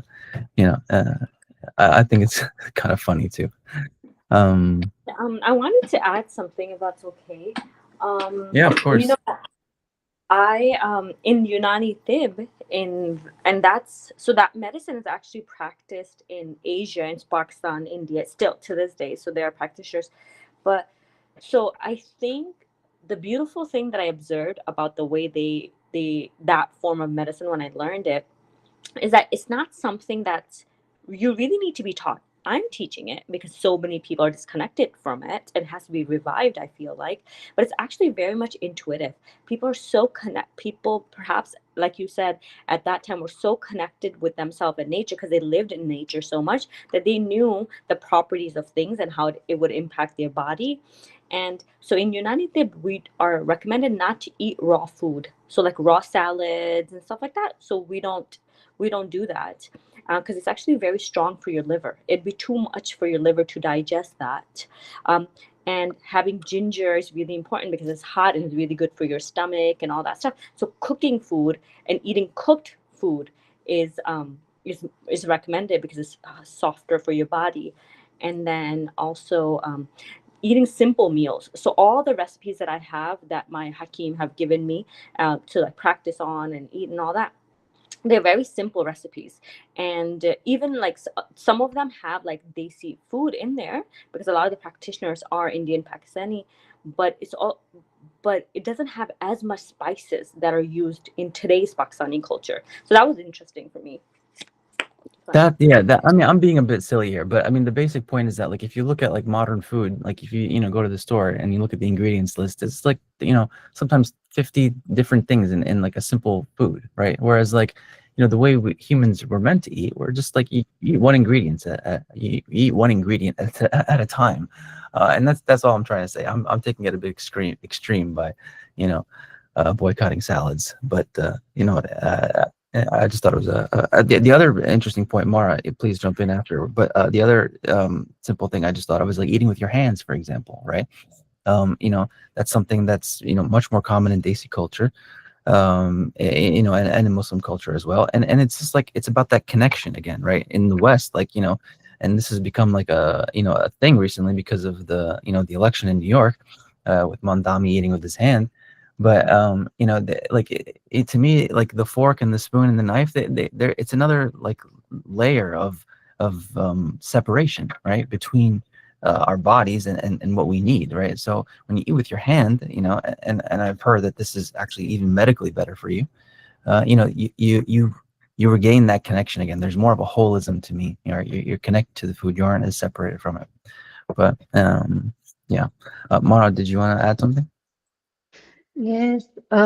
First of all, thank you so much for joining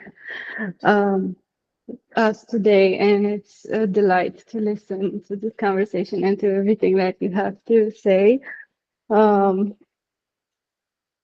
of all, you mentioned I'm talking to Erum. Thank you, Omar, as well. But I was talking to Erum. Yeah, of course, of course. It's also a delight to hear you every time, obviously. Thank you, thank you, thank you. Yeah, you mentioned intuitive eating, and I was actually thinking about it the minute the whole conversation started, because that's obviously something that by chance I discovered for myself.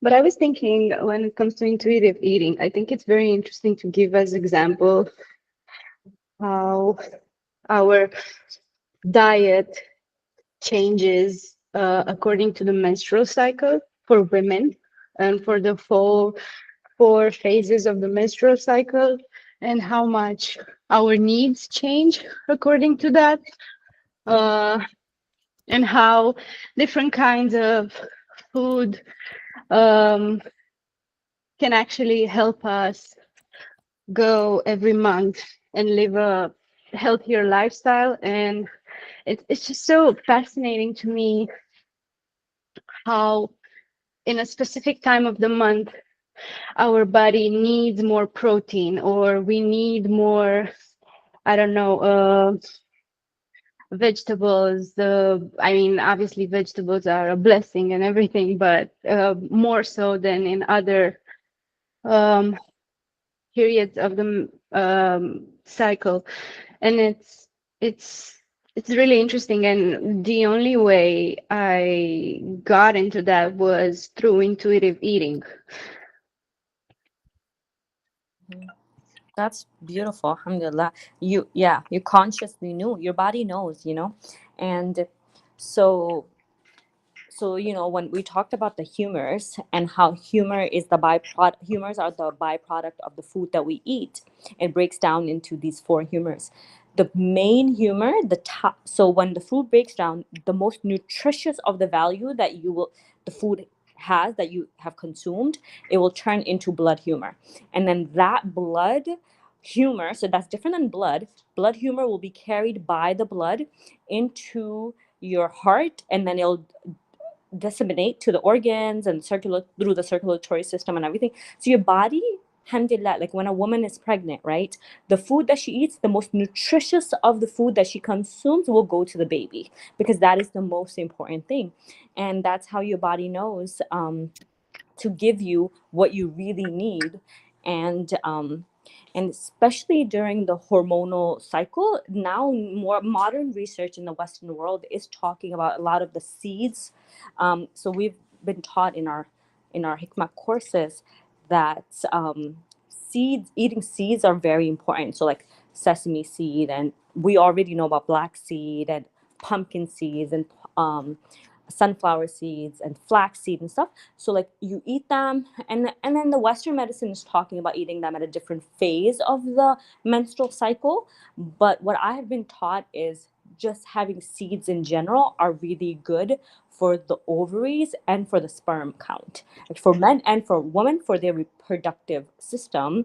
And because seeds are actually more moist and hot in nature. So seeds in general more moist and hot, and that increases vitality. So humans need moisture and heat for vitality, and that, so reproductive system kind of needs that. And then if you think about it, right, in nature, what do seeds do? Seeds are the productive source of everything in nature, right?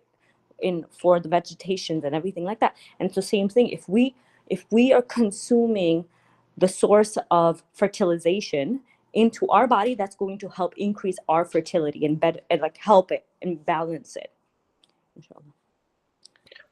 I Yeah. can't help but. Oh, sorry. Go ahead, Mar. No. I can say after you. Oh, I was just gonna say I can't help but notice there's another 4 in the menstrual phases there. So thought that was interesting to point out. My body. Yeah. Yeah. Thank you so much for. Can I just mention? I think it's very interesting because actually this morning I was revisiting Surah Nahl, and I think it's so interesting that we're discussing it today. And about the bees and everything, and it's subhanallah. Yeah, I completely agree. And another thing that's really interesting, actually, the conversation could go on forever. When I was trying for the first time to fast during Ramadan, I kind of wanted to dive a little bit into the best practices on how to do that. I never fasted before. I never even thought that I could do it. Alhamdulillah, I was able to do it, but I was kind of trying to do it in a conscious way. I don't know if this is like best practice or not, but I just thought it's the best thing for me for the first time. And I made a list with all the nutrients and things that I would have to insert in my diet so I can actually fast for 12 hours, 13 hours for the first time, like from start. And it was the list of nutrients that I found, alhamdulillah, were also in all the foods that were since forever recommended for Muslims. I know this is probably something like it's common sense and everyone, I don't know if you guys already knew or not, but to me it was like dates, for example. Dates have have something that is very good for the body to replenish like lost liquid, and it's kind of like the same thing athletes take after a very intense session of sport, and when there's a lot of fluid loss and such. I can't remember the name on the spot. But yeah, anyway, and there are lots of like many food recommendations that are kind of cultural and are very well known and that are very, very nutritious when you're engaging in the practice of fasting. And that I also thought it's amazing. Yeah, mashallah. I'm sure Erum will probably. I mean, I assume you'll talk about food in the course for the 4 humors. Yeah, I will. So for each humor, I'm going to talk about what are some foods that help that humor, and then what are some foods that could imbalance that humor and stuff. Inshallah. Okay, so I mean, we're almost 2 hours in, and we tend to go long sometimes. I do have some more like linguistic stuff to talk about, but I don't want to keep you, Erum, because I know your class is starting soon, and if you need to take a break or you want to rest or anything like that, or if there's anything else you want to say, about your course or what's offering. Sorry, I had a question before Erum leaves. If you don't mind. Yeah. Well, I don't know if she's leaving, Yeah, but so I was just thinking about the way you just spoke made it sound like you were like, get out. I'm just kidding. no, I'm not trying to kick you out here. I'm just I just want it's to okay. be conscious of your I time. do have to leave, but I'm here for the questions. Go ahead. So I was wondering, like, so this is something that I've been into recently, ruqya. And so I was wondering about how, like, for example, because we were just speaking about balance and like, for example, I think you said like, heat and cold, right? But what I found in Ruqya, and not just in Ruqya, but like, I guess what my mom taught me, like just from her homeopathic knowledge, was that in homeopathy, like you treat like with like. Whereas, and I guess in a way you do, because like, for example, if in terms of, for example, fever, the allopathic response is to suppress it, or any sort of skin disease, the allopathic response is to suppress it and to give something that's gonna, like, you know, put it down. It's gonna like, it's gonna make the symptoms go away. Whereas the homeopathic response is to give something that's gonna bring it out, that's gonna purge it. And the purging is gonna be sometimes violent, sometimes, you know, very uncomfortable. But, and it's like, I guess this thing that I've heard, I don't know if it's like they actually did that, but like basically treating snake venom with snake venom. And that's what I found in Ruqya. So for example, some of the things that cause people like energetic harm is like hasad and ayn, evil eye, and the jealousy. And so for example, so the response is to, I mean, the way to heal them is to recite ayat about burning. And so it's like they'll recite the Raqi or the Sheikh, they'll recite like specifically ayat about like, and this is what I found really specifically interesting linguistically and in relation to the Qur'an, is that they'll recite something completely like out of context. So for example, Surah Al-Baqarah is one of the, you know, Ruqya surahs. And in Surah Al-Baqarah, Allah gives the example of, Allah says, don't, after you give sadaqah, لا تبطلوا صدقاتكم بالمن والأذى, don't cancel out or don't annul your sadaqat by rubbing it, you know, like as a favor in people's faces, and then like don't, and by harming the person that you're giving sadaqah to. And then he gives a couple of examples, and one of the examples is that, would one of you like, أيود أحدكم أن تكون له جنة, that he would have a garden and it's really flourishing, but then a fire comes, فأصابه نار فاحترقت, and he's old and his children are young. And so this is like just a hypothetical example, right? But this is actually one of the ayahs that is used in Ruqya. فَأَصَابَهُ نَارٌ فَاحْتَرَقَتْ. That means a fire strikes it, and so it burns. And it's not even about, you know, like ayn or hasad or anything like that, but it is about, and jinn. So even jinn, they're made out of fire. So the response to them, and the Ruqya response to them, is not to recite ayahs about water, but to recite ayahs about fire. And if you think about it, that is God's response, right? Like God's response. And God created jinn, like, because you were speaking about the way that God created us from clay. God created jinn from a smokeless fire. But where do the jinn of the shayateen of the human and the jinn go if they don't, you know, if their sins overtake them? They go to a fire. They don't go, like the jinn don't go to a watery place, right? So it's like, and what I learned through that is that fire defeats fire. Water doesn't defeat fire. So it's like defeats like.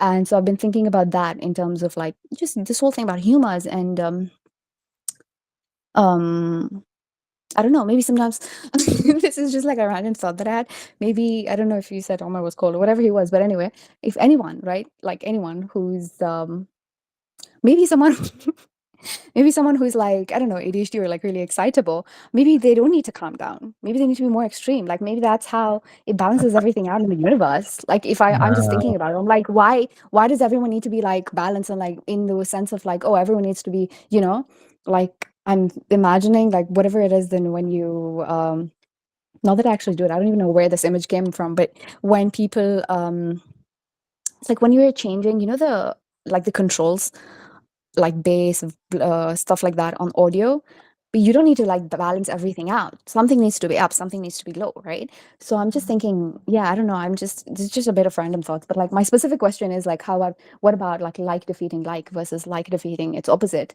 And what about like, why does everybody's humor needs to be balanced? Just what if like some people are insane and that's cool because other people are really mellow? Yeah. Well, just quickly before you answer, Erum, just because the latest article that Josh wrote actually talks about this real quick, and he mentions, I mean, he kind of talks about this thing called a pharmacon, which is this idea of like, I think you should read the article. I don't know how to explain it real quick, but what it reminded me of was this hadith of the fly, which is a bit simpler, and it's just the idea of that if a fly falls into your drink, right, you should submerge the fly completely, right? Because the disease that's on one wing, the cure for it is on the other wing. That's the the summary of the hadith anyway. So anyway, it kind of reminded me of what you were saying, Zinir, about like you take the poison and the remedy at the same time. But yeah, and maybe Erum can share some thought there. Yeah, so actually, this is a very, very interesting question, and I am definitely not an expert in this, especially because I am still a student. I'm learning. I still have a long way to go. But what it does remind me of is that so Hakims would, when it comes to someone that's ill, so they look at illness as an imbalance in the body.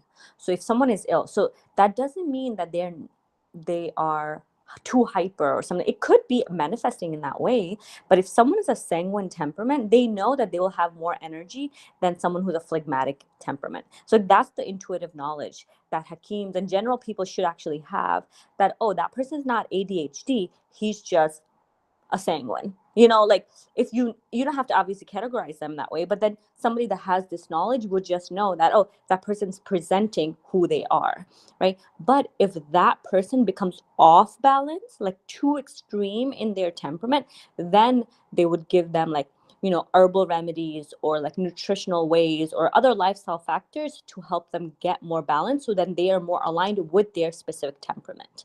So I think that's how they would treat that.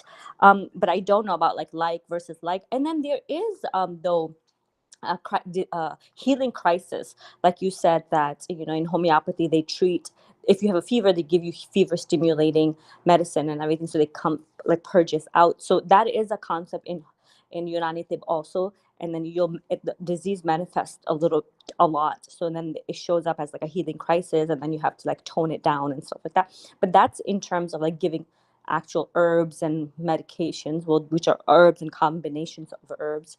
And ruqya. So that's a really interesting comment you said, because it is true that the jinns are made up of fire. And what I thought that was very interesting when I was reading is that there is a hadith that the devil asked God for permission to enter the bloodstream of the people. And so in Unani ṭibb, we've understood that everything has these elements, and earth, fire, air, water, and fire is the one element that actually can penetrate into anything, and it can even it's fire is the only element that has the ability to break mountain, break earth. So some people, when they have increased black bile or something, the way Hakims would treat them, because black bile is very hard in nature, and it can cause a lot of toxins, and they would break them with fire. And so so I mean, I have a lot of opinions about how the whole ruqya thing would work, and I think it's interesting. I'm not sure how they're treating it, but I know hijama is something they use to help with ruqya as well, aside from like verses of the Qur'an and stuff like that, to kind of purge it out of the blood, whatever negative energy the person may have. This also reminds me of the hadith where I forget who it was. He had a fever, and the Prophet ﷺ said "Humma tahura, inshallah." So like which means inshallah, it's a purifying fever, right? Because the inflammatory response in the body is actually a healing response, right? Like the body heating up is actually fighting, So that's that remind me of. But Erum, what you were saying also kind of made me feel like balance in another way, to kind of put it in other ways, that balance is not a one-size-fits-all solution, right? Balance is actually finding your dominant humor or finding your dominant temperament and aligning in that way. Does that make sense? Yeah, exactly. So Yeah. that's why when I see my clients through Forward to Health, I have a whole process. I'll see them. My first session will be like an hour and a half long. I'll ask them a few questions. I'll have them go through their whole narrative. And then in that process, I'm observing, trying to figure out what could be their temperament. And then I help them understand their temperament. And then we figure out through like lifestyle factors how to get balanced and stuff. Because I think that's the way you treat people. First, you figure out what their composition is, and then you see where the imbalance is, and then you figure out like how through like either natural ways we can get balanced, because that's what I think most of the problem is. People are so out of balance. And then if there's and then what I say is like, if there's an actual problem after we've learned to live life in a balanced way, then we can get treatment, like actual herbs or medications or something like that. MashaAllah. Jazakallah khair for coming. If you have to go, please don't let us keep you. If there's any more questions, please feel free. I guess maybe Erum has a few more minutes. If anything comes to you later, you can always reach out to me. I can connect you to Erum. You have the website here. I'll share again in our groups and stuff. But I think some people are familiar with Dr. Mazen's work, and his practice perhaps maybe as well. Yes, thank you so much for this opportunity. I really enjoyed it. I really enjoyed listening to everybody. I learned so much from a lot of you guys, and I'm really curious to like dig more into like Chinese medicine and stuff. And so yeah, if you have any questions, I'm available. I have an IG, I have a phone number. Omar has all my information. And if you're interested in taking the course, it starts today. And you can go on the course part of the website and you'll find it, inshallah.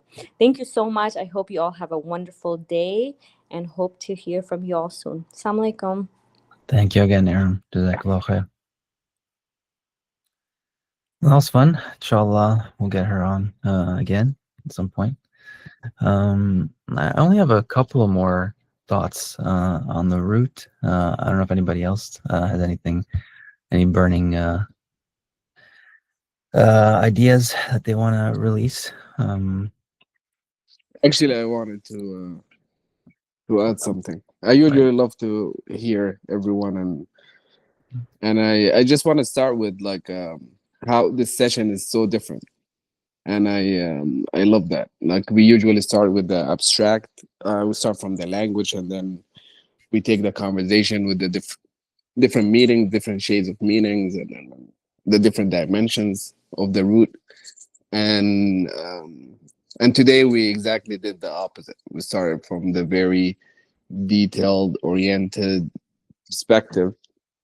And I think that goes perfectly with the name Al-Khabīr, because my understanding that Al-Khabīr, yeah, Totally subhanallah, subhanallah, it's just it shows like how the energy, subhanallah, is always going in the right direction.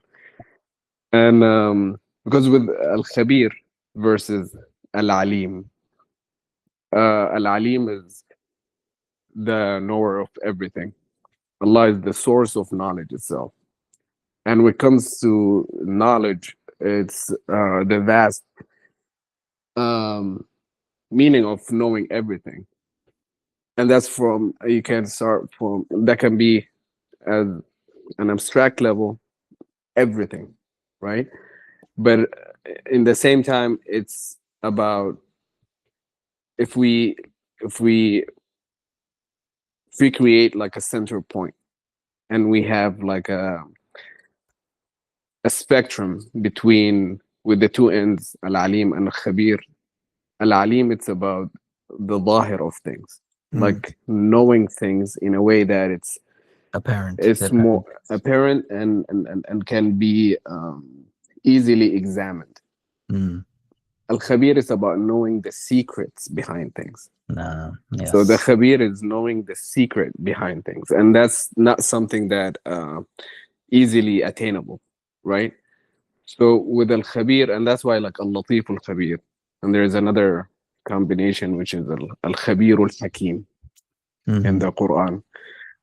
And I would love to go back to like Zinara, your example from Surah Al-Kahf, because my understanding, I think Al-Khidr alayhi salam, he was given both, because I think Al-Khabīr and Al-ʿAlīm is the combination of the ultimate, like ma'rifah, the ultimate to know something beyond just the knowledge of it or the experiential part of knowing something.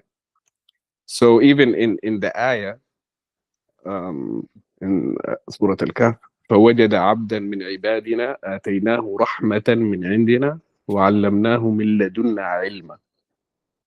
And then Al-Khidr explaining that, he was emphasizing on the khubra, like to know the secret of this knowledge. Not just the knowledge, but the secret behind it.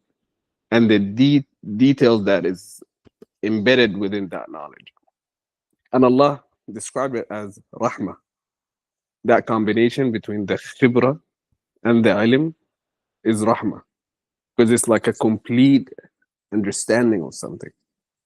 And Al-Khabīr, one of the meanings that Allah knows the secrets and the details, like knowing something in and out. An example, like the heart of the creations or the people. Like even we as individuals, we don't fully understand the content of our hearts.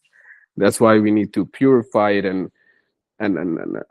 but Allah knows what's in your heart, even beyond that you as an individual understand.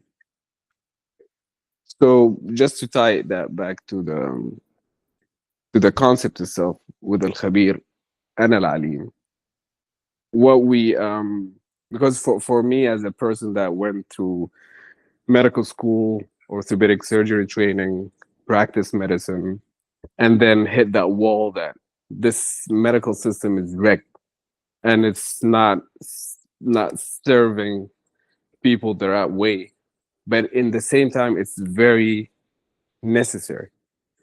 No, I like I don't think you excluded us, Zinera. I said like maybe surgery. So, so that's I take that.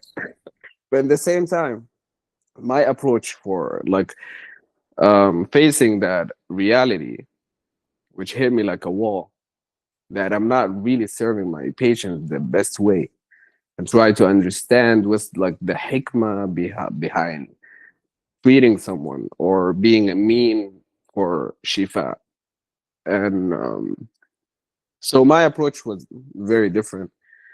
I went deeper into it. I got into the business side of it to have a higher impact on the system itself. And I transitioned from that to like innovations and right now I work in the innovation side of precision medicine and preventive medicine as an entrepreneur and a medical expert. So with that, I think that's the bridging. So when we talk about Western versus Eastern, always the narrative of having like Western is more like it's just a capitalism of medicine. It's that narrative itself, it can be like, and I'm not trying to offend anybody, but it can be like really superficial of seeing like what's going on actually in the world. We need to bridge both. So with Unani, for example, it has the wisdom. We still need to develop the khibra, the experiential side, which is like medical research in general can be a good vehicle for that, to bridge the gap. Because the golden era with the Muslim scientists and the polymathematicians, they were like experts in this multiple dimensional knowledge, from medicine to physics to chemistry to nature to art to astrology, all of it, because they start from a very solid foundation, and it's the Qur'an. The curriculum was studying Qur'an, understanding Qur'an, and developing that deep understanding of life itself, the purpose of life, and from there expanding all these different fields of science. And actually that era, that's where the scientists, Muslim scientists, established the scientific method, which is the foundation of research and scientific research. But it's been abused since like 1700s and even before that to develop whatever we call right now modern, and that's like a whole political thing. It's another conversation to have. But I think they go hand by hand. They should be complementary to each other. The wisdom, the ancient wisdom, and the not just ancient, it's a higher level of wisdom because it's based on revelations, and that tie it back to what you said, Omar, when you said like it's just a philosophical tangent, but it's not. Talking about the text, talking about the language as the base of it, and that's the reality of it. We have the Quran, that book that we can spend till the rest end of time to study, and it will keep on giving, and that's the source of knowledge, of all knowledge. And from there we expand on all these different fields of knowledge, right? And even like Western medicine, they hit that wall, and they and you have functional medicine, you have all these different ways of implementing medical knowledge into solving today's problems. But that big pharma and controlling the industry and everything, like research will just follow money. But right now we got into the holistic approach of medicine, which repositioning the concept of medicine to closer to the original position that Allah created us with the mind and skills and collectively to work towards that, to accomplish that, to actually help people to live a better life, a higher quality of the health perspective of life. And Allah يحب المؤمن القوي more than Allah loved the strong believer more than the weak believer. And what I'm trying to say is they should be complementary.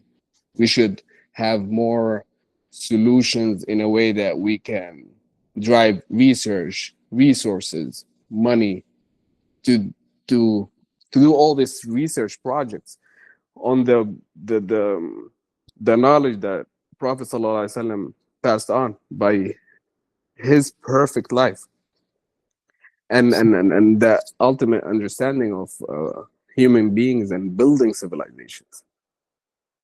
And I think the Khabīr is about like knowing the secrets, right? Knowing the ins and outs of something. And I want to tie all this back to Jawahir question, which is I think amazing, and it's like tie everything together. And that's because experiencing something, right, and then telling someone about that experience is two different things. And that's the knowledge of Al-Khabīr. So to experience something, you fully experience it, and you know exactly your experience. You still have a lot to learn even about your own experiences. But what I'm saying is translating that experience into something can be repeated for someone else, can be replicated in their own way. That's the science of purifying the heart. That's the ulum al-tazkiyah. That's a whole branch of Islam. That's the ihsan in everything. And even like with Muslims, the spirituality itself, it's a science. And for like non-Muslims and Western mindsets, the first thing they hear about it, they say like, how spirituality is a science? How can it be a science? Spirituality is something that purely experiential, and it's not a science. There's no scientific method there, but there is. And we have generations of Muslims who will understand spirituality in a way they can teach people to go through their spiritual journey. And that needs that experience. So even for like mashayikh who will take that path and become like a sheikh murabbi, like a sheikh who will teach people and guide people through their spiritual journey, they take like 40 plus years to get to that level. because it's about understanding yourself deeply enough in a way that now you can understand other people without having your spirituality or your ego side of things to interfere and try to impose your teachings on them. No, you sit down with them, they live in a proximity of you, and they learn from you in a way that they can implement their own ways to reach that level, that spiritual alignment. So I think Khabir, in the essence, it's that hidden knowledge. It's about knowing the secret behind everything. And Allah Al-Khabir is Allah knows everything to that level and beyond. And I had the pleasure to speak with Erum before. We had like an amazing conversation in one of the gatherings, and we were talking about sleep and the sunnah of sleep and sleep in medicine and in Unani ṭibb, which is they don't have like that extensive practices about sleep, but in the same time we were like in the presence of one of the experts in sleep. He's a sleep doctor. In the same time, he's a student of one of the big mashayikhs who have an amazing lecture about the sleep from the Sunnah. And he's a physician too, so he tied everything together in a very scientific way, but it's purely from the Sunnah. And that's just what I wanted to share with you guys. Jazakallah khair. I think, was it Maham that had a hand raise? I just want to say that, the other, really important thing here, like we're talking mostly about medicine and doctors and stuff like that, but and healers, but really this is also, I think, the larger conversation here is about knowledge. What is knowledge, and who do we trust, right? And I think in the modern world, there's this, incessant worship of logic and reason and science, and that's not science anymore, right? In critical theory, we call that scientism, right? Because you're turning science and scientists into gods and just worshiping whatever they say, even though you don't have any, certain knowledge. But all I'm trying to say really is that this conversation isn't just about doctors and healers, but it's about, experts and authorities in any domain, right? Because if you only apply logic, if you only go the linear kind of concatenative, or But can I ask you, what's logic? Where we come with that like understanding of this is logical? Because I think logic, there's like this mainstream of understanding of what logic is, but Muslims have, because as we talked about it before. I'm sorry, I didn't mean to interrupt, but no, it's fine. like if we can establish that would be amazing for the conversation. I think logic itself, it's driven from knowledge, right? And we have a level of knowledge which is revelation. So logic itself, like with understanding Qur'an, you develop the right logic of things, and that would be 100% logical. But if you have a logic that is taken from because there are three sources of knowledge. We have the experiential knowledge, we have the intellectualization knowledge, which is like with imagination and with and that's how we scientists and non-believers they think of about the universe, and they have their understanding, because it's a big part of it, math and imagination. But then we have that third level of knowledge, a source of knowledge, which is revelation. So when you take that out of the equation, I think logic itself will be corrupted there. It's not logical to think in a way that is linear. Yeah, I'm being imprecise. Logic is not the best word. Really, what I'm trying to say, I think, is analytical logic, or really just Western philosophical logic, right? In its simplest sense, I think logic is just a tool that depends on the context, right? So like even in math, right, you can have like different kinds of maths, right? You can have like a lot of math that's in base 10 or math that's in a different base, and that's a different kind of logic, you can say. Sorry, Huma, I muted you because there was some background noise.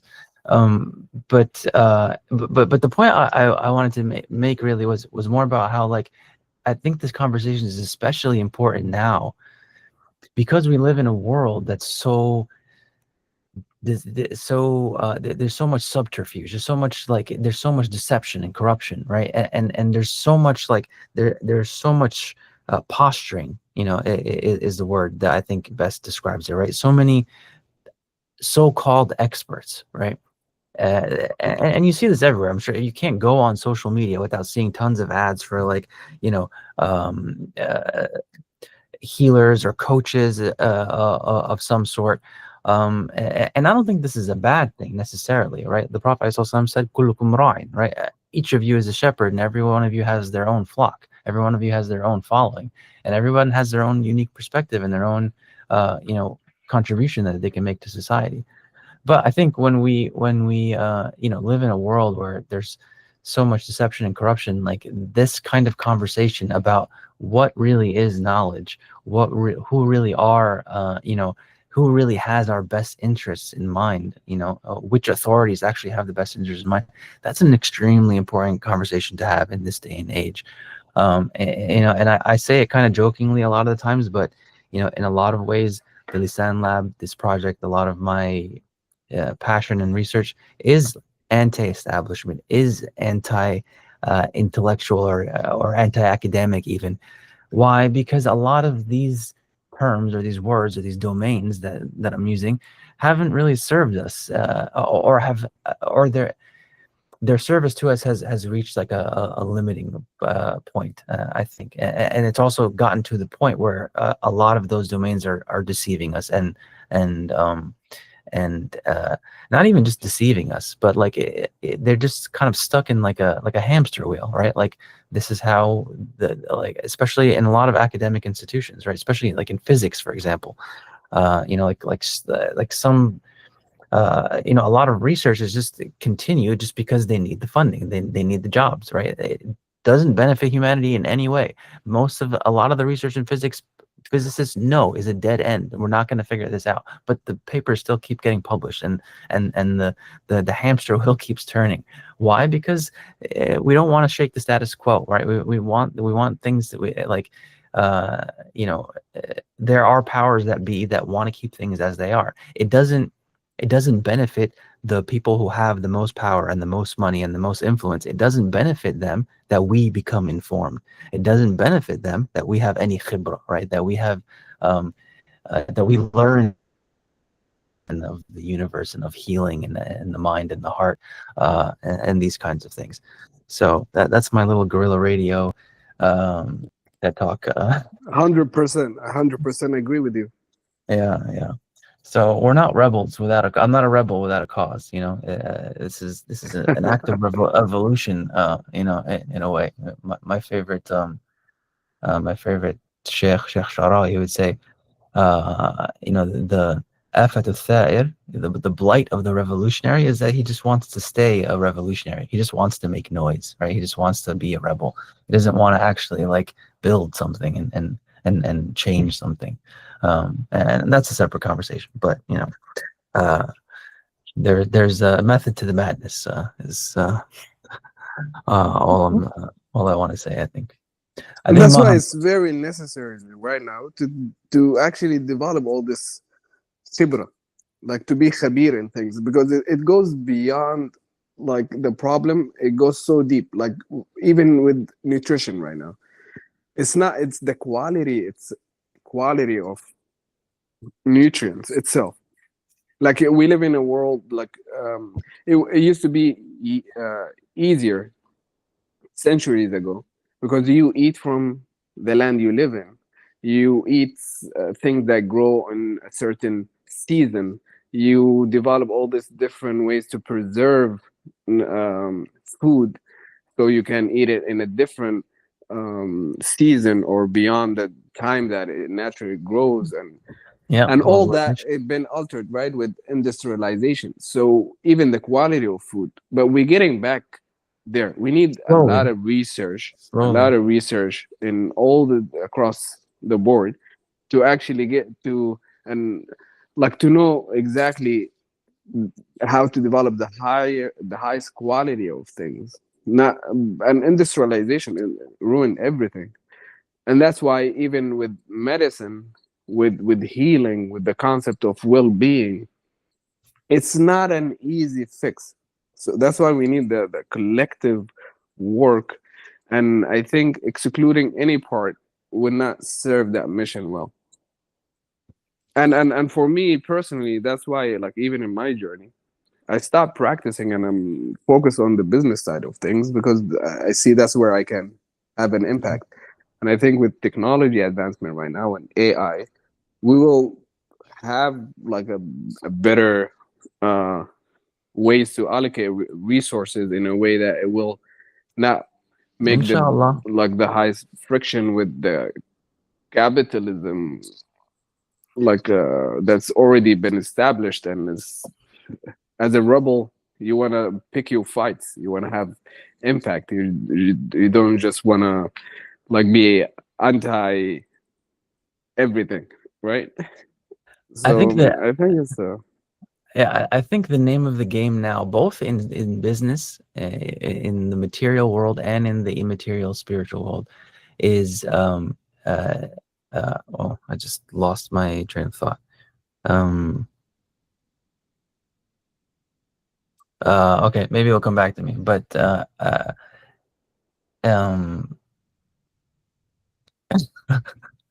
okay, let's go back to what were we just talking about? Just talking about okay, I'm sure it will come back to me.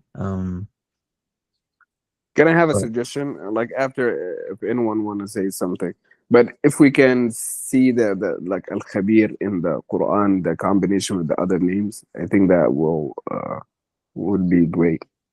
oh yeah, yeah. This requires really a deep dive, but I do have some statistics. The most common collocation that we have for khabr, for this root khabara, khabir, it seems to be amal actually. So, and I think what my preliminary research here shows that it's often in cases where Allah is like khabirun bima ta'malun, right? Like or Allah bima ta'maluna khabir, right? I think that's the most common incidence of khabir. And then I think in terms of collocations, most often you find hakimun khabir, as you can, oh, I don't have the screen here. Sorry, hakimun khabir. That happens. And then latifun khabir, I think appears twice. And I think there's one more. Latif khabir. There's also Khabirun Basir. Khabirun Basir, yeah, that was the other one. Yeah, so There's Hikmah Alim Khabir right and there. Alim, sorry. Okay, so Alim, Basir, what was the other one I said? Alim, Basir, Latif. Latif. Latif, Hakim. Yeah, those are the four names that are paired in the Quran with Khabir. Yeah. I'm sorry, there's one more name. It's kind of subtle. It's kind of Latif. It's not explicitly the name with the verb. وكيف تصبر على ما لم تحط به خبرة كذلك وقد أحاطنا بما لديه خبرة محيط. محيط? Oh, yeah. Like أحاطة, you know, like even I think even in Al-Kursi. Yeah, it's like an encompassing knowledge or encompassing awareness. Yeah. Homa, did you want to say something? Yes, please. Yeah, thank you so much. This was I had to go for about an hour for my, the older ongoing appointment. But I love everything that everyone has shared. And adding on to Erum's, I've raised two kids in this land, in America, from my kitchen cupboard. I never bought anything not even a, off the counter cough medicine for my kids ever. It was Oh, always wow. honey or black pepper or cumin or cardamom or cinnamon. Wow. That it took care of two kids on a poverty level income for until they went to college. They never had any antibiotic or anything um, for the first 17 years of their life.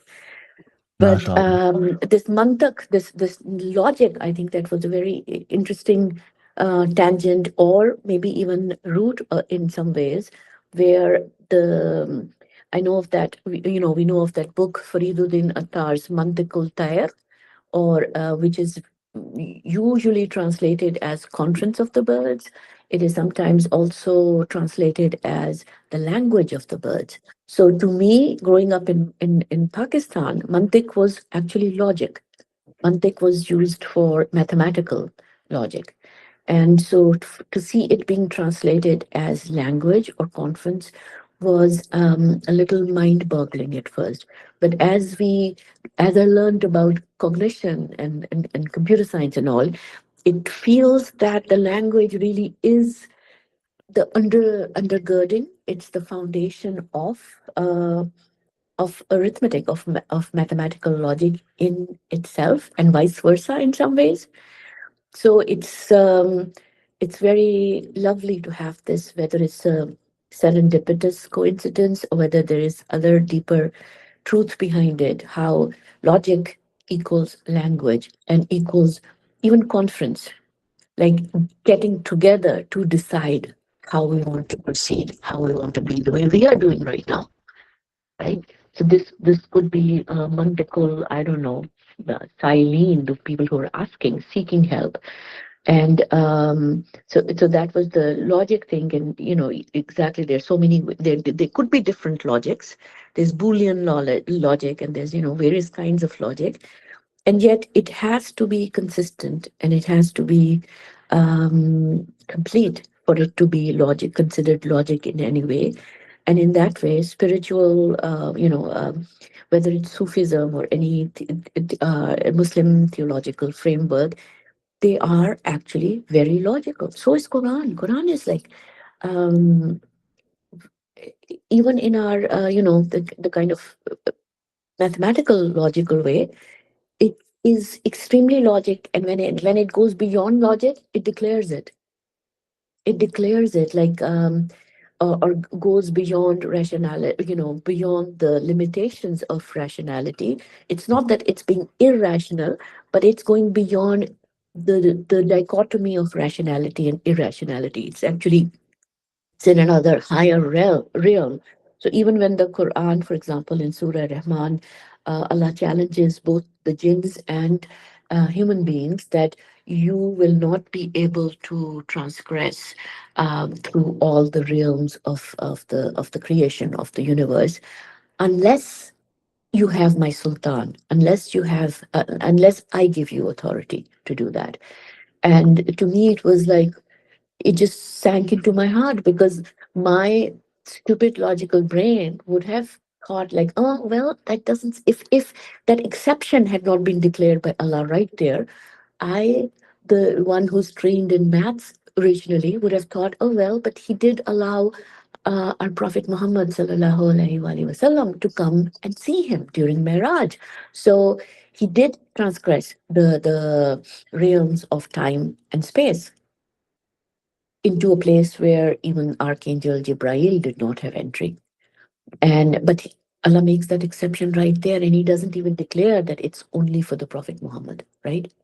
So there could be other prophets, other beings, other awliya who might also have been granted in their own fashion, in their own way. And so logic is kind of interesting, and it's also the similarities between the Unani ṭibb, the Greek medicine or Islamic medicine, and the Chinese medicine and Ayurveda, which are also super fascinating, because it's not it's not a coincidence when they talked to each other, not only through the Silk Route. And I'm just coming back from Uzbekistan, right? So I'm like, again, filled with things of Silk Route and that meeting of civilizations. But we also believe that there were prophets, nabis, that were sent to each and every people on this world, and that Allah is generous and fair in that respect. So all good things, we are told, we can take them and take them as coming from Allah, whether it's Greek, and which our philosophers, our Sufis, our theologians did take and built upon in a superb manner from Greek philosophy and Greek medicine, as they did from Indian mathematics and Chinese paper making techniques and Chinese silk technologies, etc. So, where was I even going with it? I've forgotten my own thought of the thread of my thought. Regular occurrence here in the lab, right? Exactly. But they talk to each other, and I agree with Brother Mahmoud Amar. That was wonderful when you said, because there are things that human beings are also still generating with, whether we know it or not. But they are, we all have the breath of Allah in us. We have that rule, and we do come up with these beautiful technologies that are of help in diagnosing, in treating, in surgically removing certain cancers, etc., that were not necessarily available in the olden times. So I think the best way is to be able to synthesize all of these wisdoms, not just because they're ancient, as exactly you very precisely mentioned, Brother Mahmoud, but because they're coming from the source, they're coming from the spirit, and how to combine them together, how to synthesize them together. That was it. Bless you. And I'm so sorry. I've Absolutely. missed you guys for like Absolutely. almost 2 months. Yeah, I we missed you. craved We you missed you guys, too. your company for literally almost 2 months, 1 month and 3 weeks. And so my apology and just dropping into you guys after this long absence. But I'm so happy to be back. And No, thank you so much. we're happy to have you back. No problems at all. No excuses necessary. Bless you guys. Bless you. The point about mantiq is really interesting, right? Because that's the word that we use in Arabic for, and this may be a tangent that we don't necessarily have too much time for because it gets dark so early now in the winter. But mantiq, the root comes from nataqa, which means to pronounce, right? So to me that really and Huma Appa, we mentioned it a couple of times, but I'm not sure if you're familiar very much with Wittgenstein. I think you would appreciate him very much, especially when it comes to his later ideas, I think, about language games.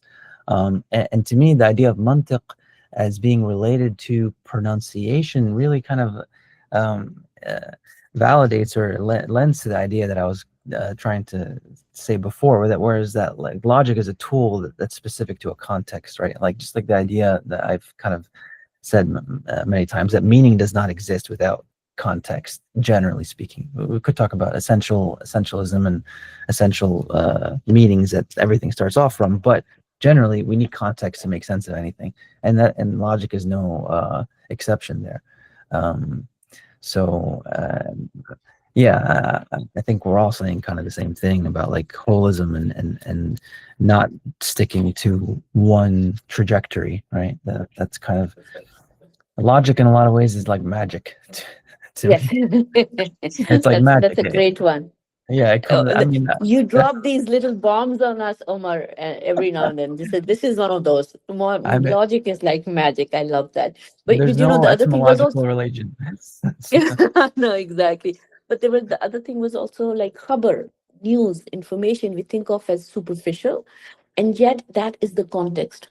That is the context, that's the plowing of the land that enables knowledge to be planted, that enables knowledge to the seeds to be planted for the seeds to come out, to sprout.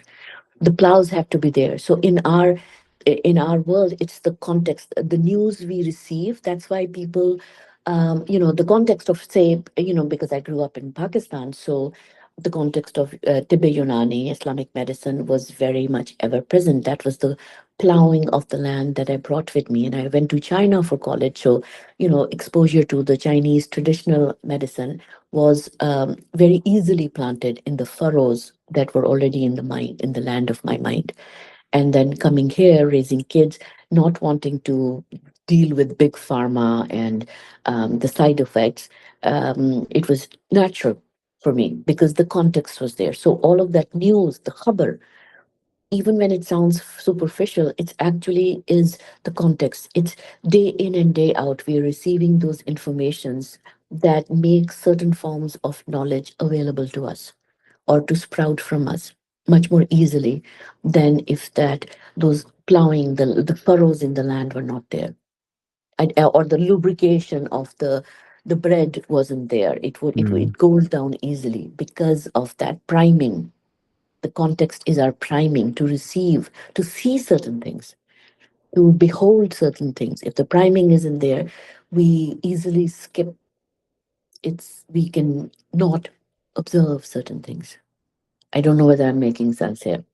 No, I mean, you reminded me of the point that I forgot earlier, but I think, what you're also touching on for me is that, like, we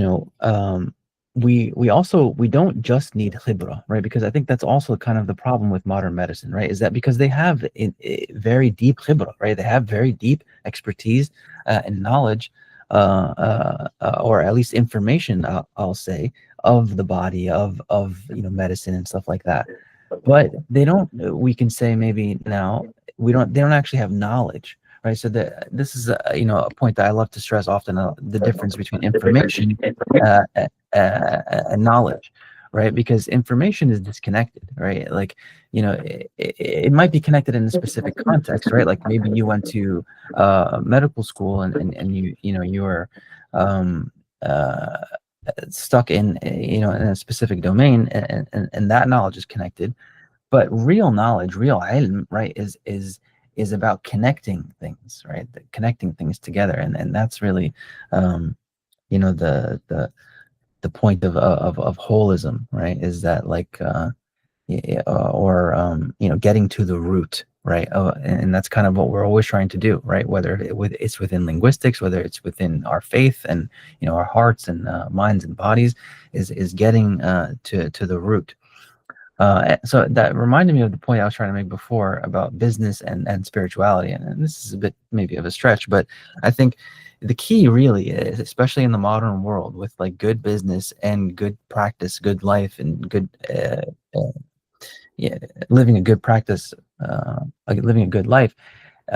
In the modern world, I think right now that the key is delivery, right? Like there's this like duality, I guess, between like delivery and content, right? Because like nowadays content is unfortunately not that important, right? I mean, in the modern world, content absolutely is very important, but I think what we need to be aware of is that in the modern world, delivery is actually one of the most important things. That's why we so easily get stuck on our phone scrolling endlessly, right? Because it's very quick, very efficient, very effective delivery.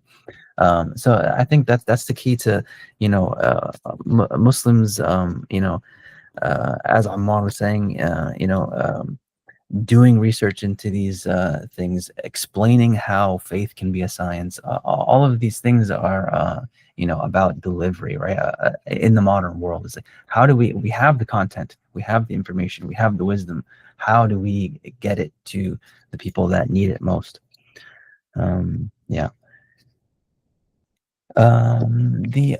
So going back to the Qur'an, I think this needs a more deep dive in it, and I think it's something that maybe we can all put on our on our to-do list of like looking at the differences between when Allah says when Allah uses the word Khabīr and when he uses the word Alim.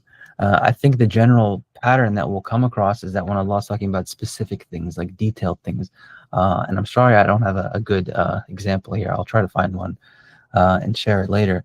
I expect that in those cases, when Allah's talking about like the details of something, maybe even like the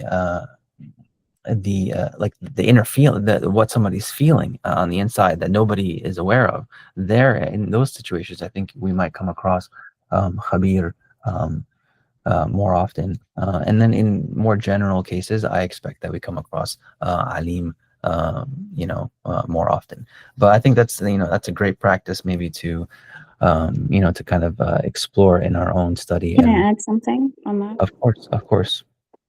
Yeah, so I was just thinking, I don't know if I used to have this like horror movie obsession, but there's this one movie, it was called like I Know What You Did Last Summer.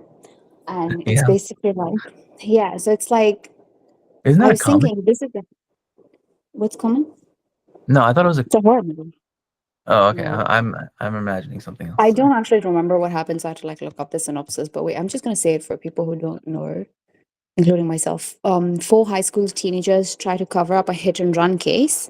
A year later, they start receiving anonymous letters. Each one is attacked by a mysterious man who knows their deep, dark secret. So the way that I understood, like just looking at the corpus mentions of Khabīr, that sounds to me like Khabīr, like, Wallah bima ta'maluna Khabīr.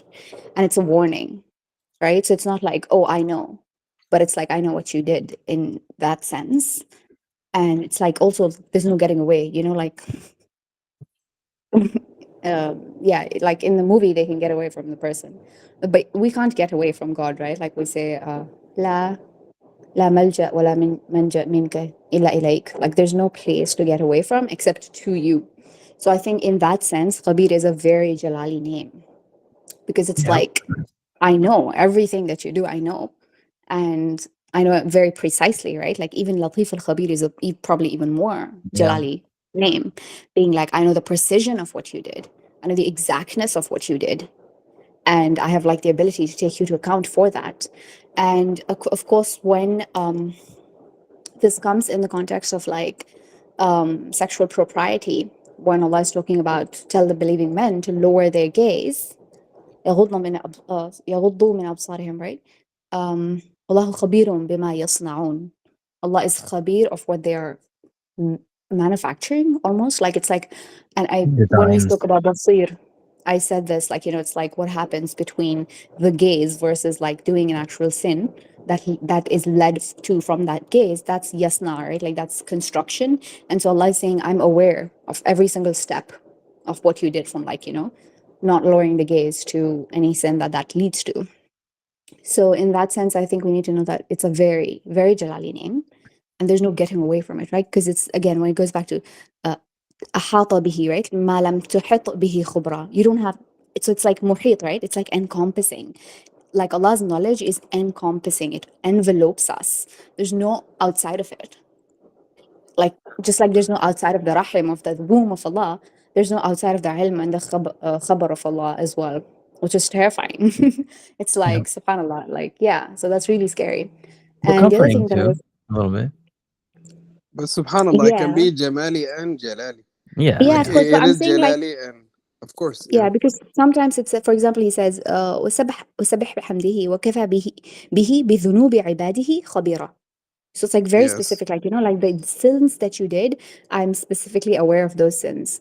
And then, and then خبير بما تعملون. So I was thinking also about something, Huma John, when you were speaking, I was thinking about, actually, so one of the things that I wanted to say was, in New Age spirituality, this is just like an observation that I've made, I guess, but I've seen this tendency that people have in New Age spirituality, because they don't have like an actual book or anything. They're just kind of going by their vibe or whatever, which is nothing wrong with that. But we also need actual guidance from Allah. But anyway, so I've noticed this tendency of people to like, what do you call it? Reduce the entirety of creation to one name or another name. And so, for example, they'll say God is love, and everything is love, and everything is created from love. Yeah. And in one sense, that is true, because, love, there's so many names of love of Allah. And I mean, there's so many names of Allah that are names of love. But that's not all Allah is. And one of the other things that I've seen is this name, which I think awareness. They'll say everything is awareness. And you are the all-encompassing awareness of everything. And if you just become aware, so one of like, the manifestation coaches will say this, you just need to become aware of experiencing what you want to experience. And I feel like that's kind of this name, Khabīr, right? Like experiencing and awareness. And that's what so they kind of reduce everything to like this, I think, in my sort of, I don't want to say outside look, because I'm also inside many like New Age, not many, but just in the discourse, when I see it, I'm like, oh, you know, these guys are basically saying that everything is Al-Khabīr. And in one sense, you know, everything is a manifestation of Al-Khabīr, because Al-Khabīr does not, nothing is outside of that khabā, right? Or the encompassing of Al-Khabīr. But at the same time, that's not all God is. So I just thought it was really interesting that this is one of the names that, because, they say everything is consciousness. And I think, and you are consciousness, right? So, and I think that's also Khabīr. It's just like being conscious of like what's happening or what people are doing. The other thing I wanted to say was this has a very specific relevance in, I think, Omar, you were speaking about where we get knowledge from, and the way that we get our knowledge has to do with khabar, in the sense that there's two classifications in hadith. So for example, hadith sometimes is actually just called khabar. But there's two things, and in fact, even our knowledge that we get about the Qur'an as well, right? So for example, there's two things. Khabar, I'm just reading this from Google. Khabar is a crucial term in the classification of narrations, leading to major categories such as khabar al-mutawatir, mass transmitted report narrated by such a large number of people through the generations that it is impossible for them to have colluded on a lie, thus providing certain conclusive knowledge. So there's this idea that if a group of people narrated something from another group of people who narrated from another group of people, then that is ilm al-yaqeen. And this is actually the way that the Qur'an was reached us, right? It's like groups to groups, like everybody, you know, there were specific people that were hafaz, and then they transmitted it to other groups of people. And that's how we know. This is actually, like, this khabar is actually the way that we even know, right? That the Qur'an is the Qur'an that was revealed to Rasulullah sallallahu alaihi wasallam. And then the other, so this khabar al-mutawatir is usually not the case when it comes to like hadith. There's not a lot of hadith that are transmitted by people, like, you know, groups of people to groups of people.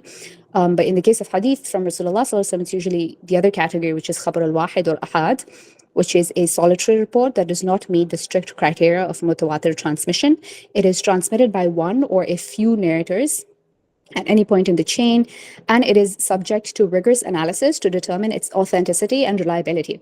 And I thought that was really interesting, because the way that, because this is something whenever, sometimes I just have like, you know, we have like a national like radio, right? And sometimes they'll just be like narrating hadith. And then at the end they'll say, for example, muttafaqun alayh, but this person transmitted it from this, and this person transmitted it from this. And then they'll say, well, this one, asahahuma sahiha.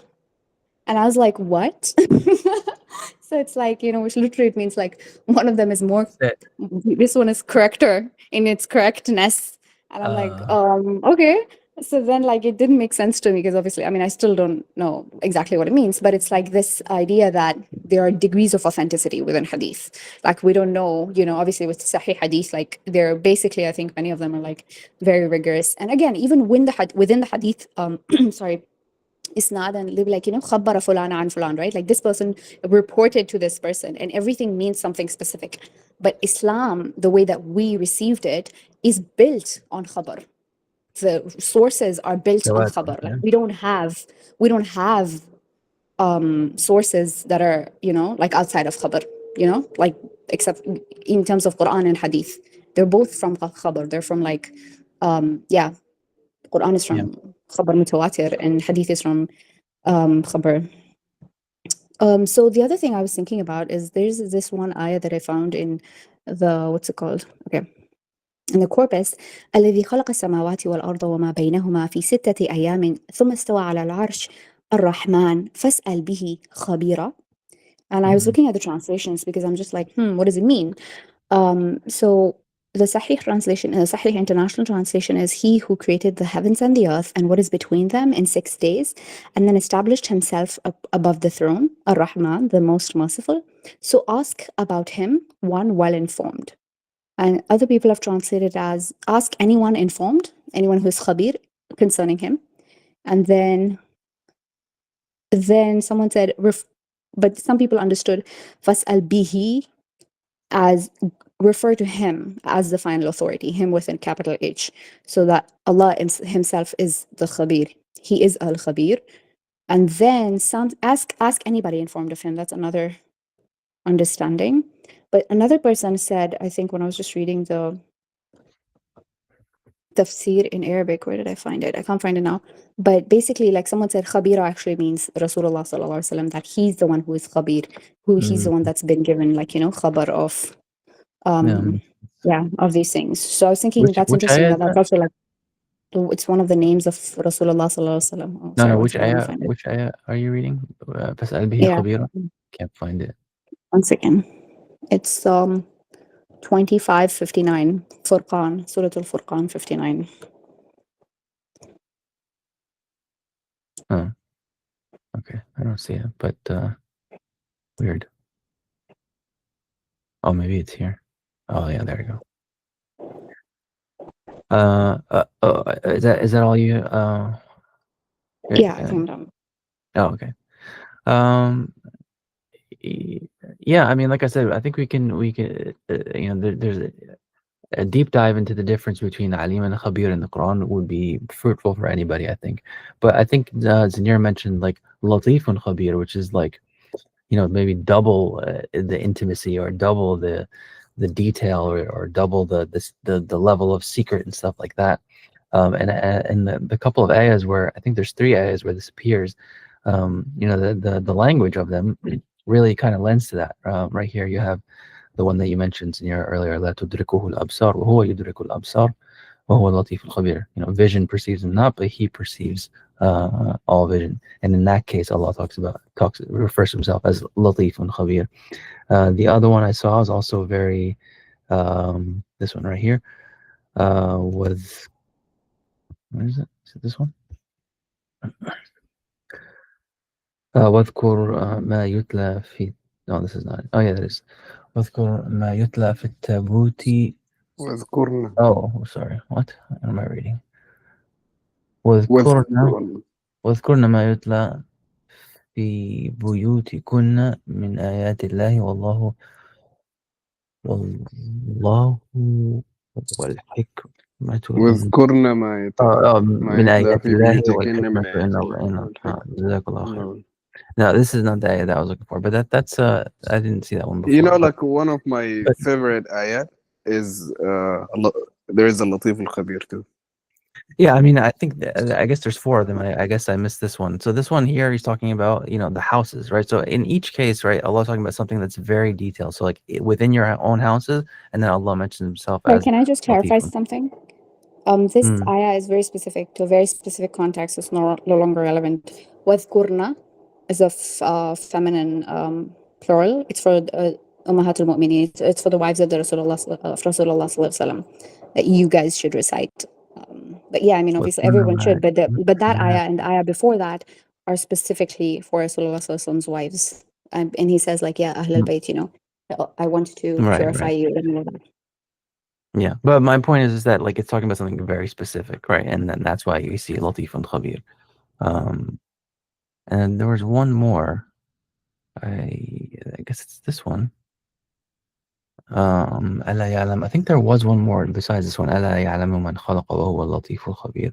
Yes, that one. And actually, I wanted to talk about the 2 ayahs, the ayah before it and the ayah, this ayah. Yeah. This is the one. Can I share my thoughts about it? Yeah, sure. This is the only other one that I wanted to. This is the one that struck me the most because it's it's very, very specific. Wait. Yeah. Oh yes, I wanted to show how this. Sorry. Well, yeah. This is the other one, and basically it's just talking about even if it's a mustard seed in a rock in somewhere, Allah will bring it forth, right? And then in that ayah, Allah calls himself Latif and Khabīr again. So again, with the context, it's very, very specific. But yeah, feel free, Ammar, to you want to talk about because the 2 ayahs from Surah Al-Mulk. وأسروا قولكم أو اجهروا به إنه عليم بذات الصدور ألا يعلم من خلق وهو اللطيف الخبير. Yeah. And the translation is whether you speak secretly or openly, he surely knows best what is hidden in the heart. No. Who could he not know? How could he not know his own creation? Yeah. For he alone is the most subtle, all aware. And I think that's like for me like my simple understanding, and I think which is very encompassing to the full meaning of Khabir, is these two ayat in a way that Allah knows what's hidden in the heart, and with that we know how like إنما الأعمال بالنيات. So Allah, like for our actions, it's about the intention behind it. That's what Allah will hold us accountable for, and that's like the Yawm al-Qiyamah, the hisab. It's about the intentions behind the actions, and Allah knows your intention. He knows what's hidden in your heart. So for us, we can like no matter how khibra or we become khabirs in whatever, we will never know the content of the heart, the intention behind something. Only Allah knows that, and that's like the khabir, encompassing the depth of knowledge. It's what's is hidden in the heart. And for us as servants of Allah, um, as slaves of Allah, we are asked to purify our hearts, because even for us it's always a question, am I really like having the pure intention behind this? And I should always as an individual work on purifying my heart and renewal of my intentions behind my actions. And Allah put al-Latif al-Khabir, and Allah is subtle in that way that he always providing us the help and guidance and the opportunity to purify our hearts, going through life and going through that journey of purifying the heart and renewal, renewal of intentions. And my understanding of like al-Latif al-Khabir, I love to think about it in the, with the butterfly effect. That as a concept, we think about it like how smallest thing can affect everything, and we can never have the knowledge to even trace something as smallest action of someone taking like an extra 0.5 second on a stoplight, or someone who will, all this subtle, everything is happening at the same time, and how subtle.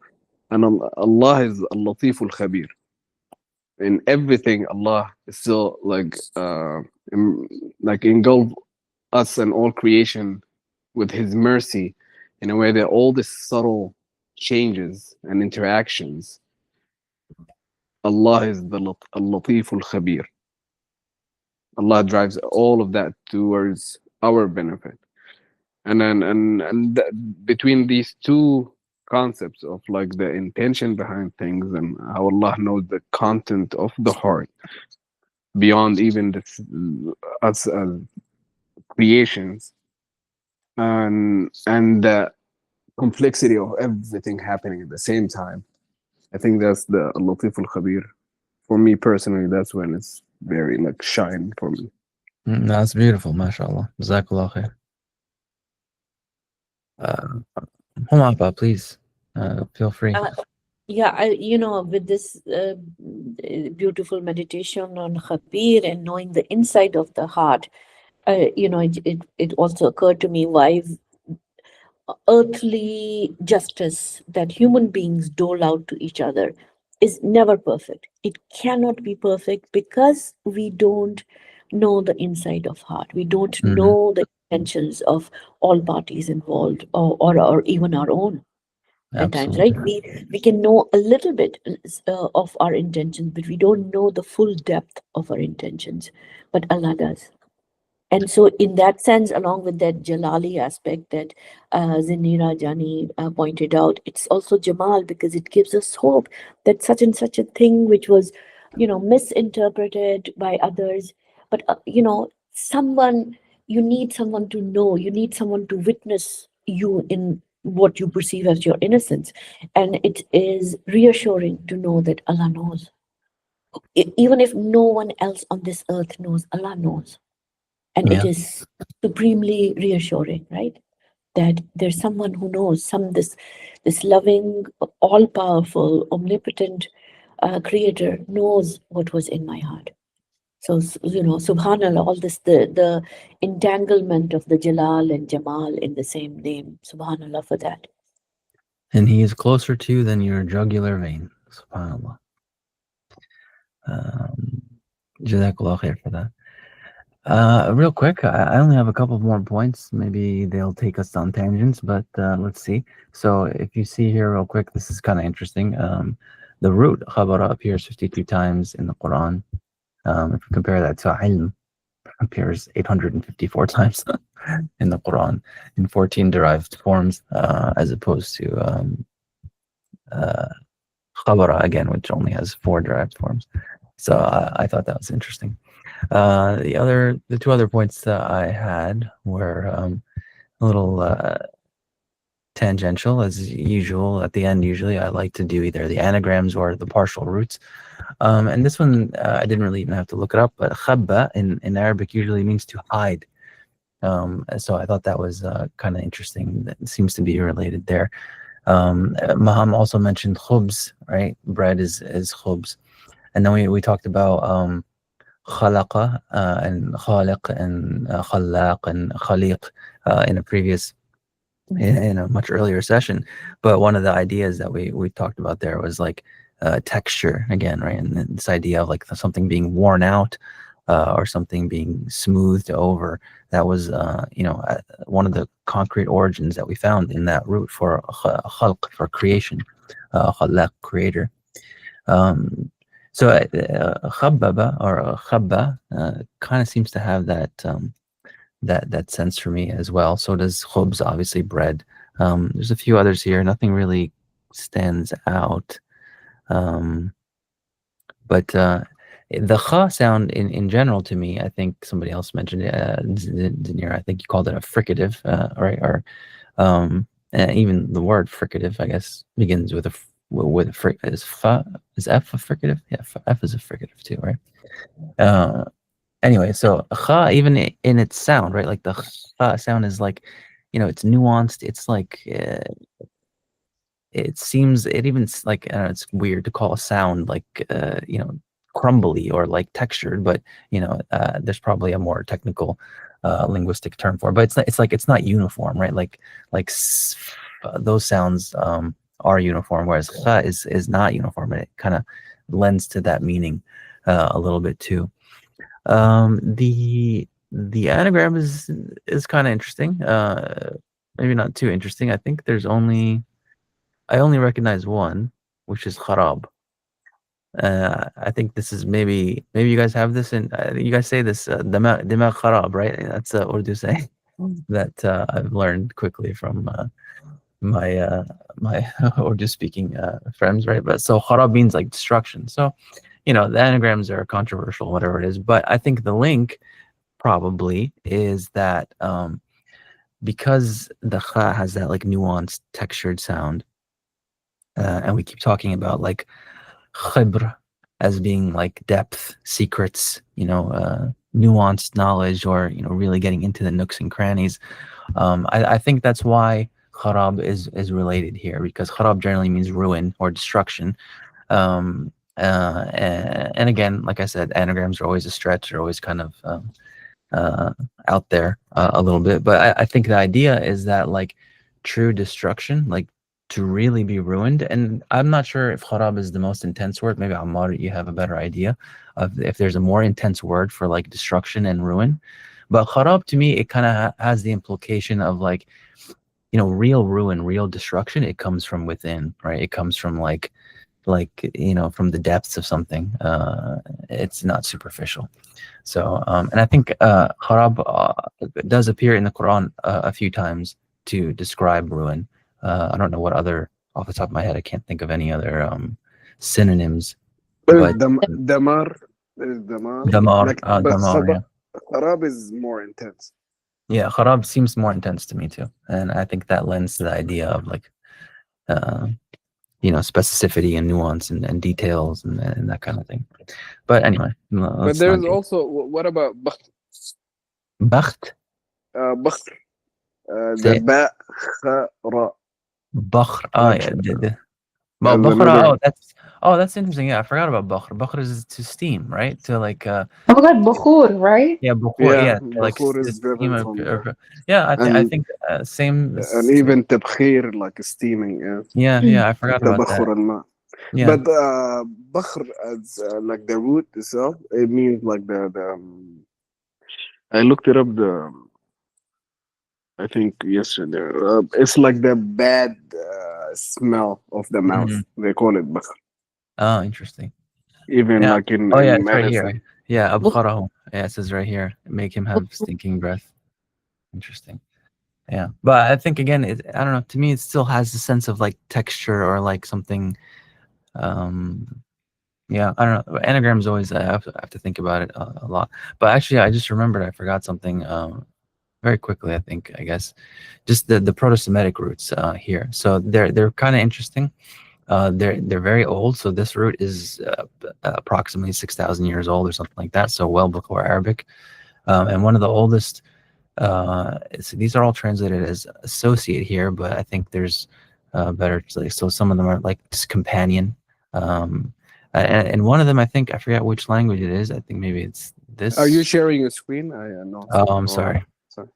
There you go. Yeah. So in Akkadian, actually, this root apparently meant husband.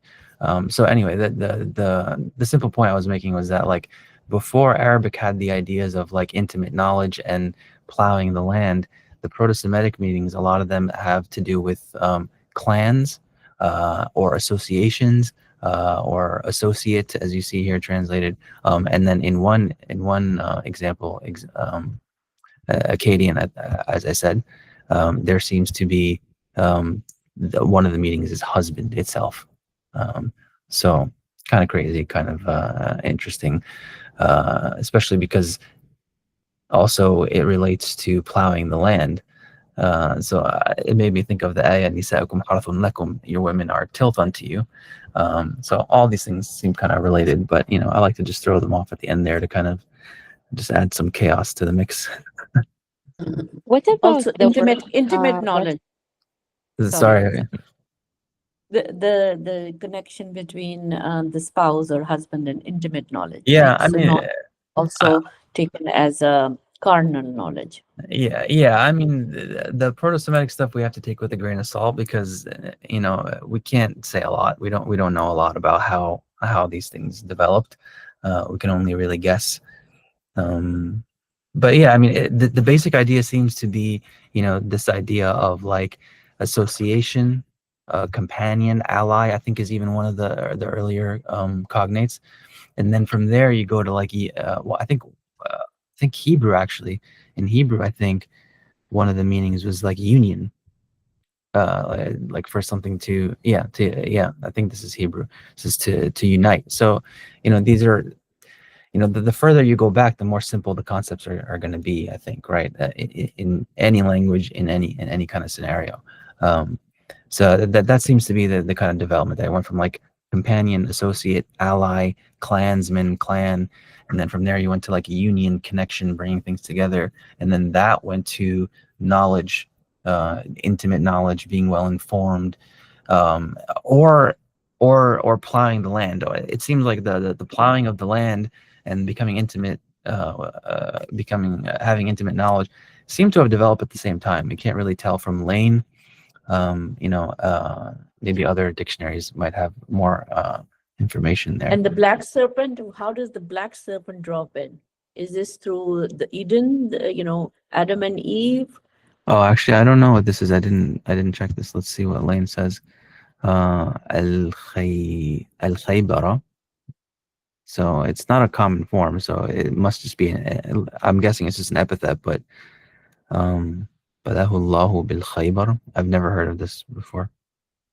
I'm not sure. I can do some research, but no idea.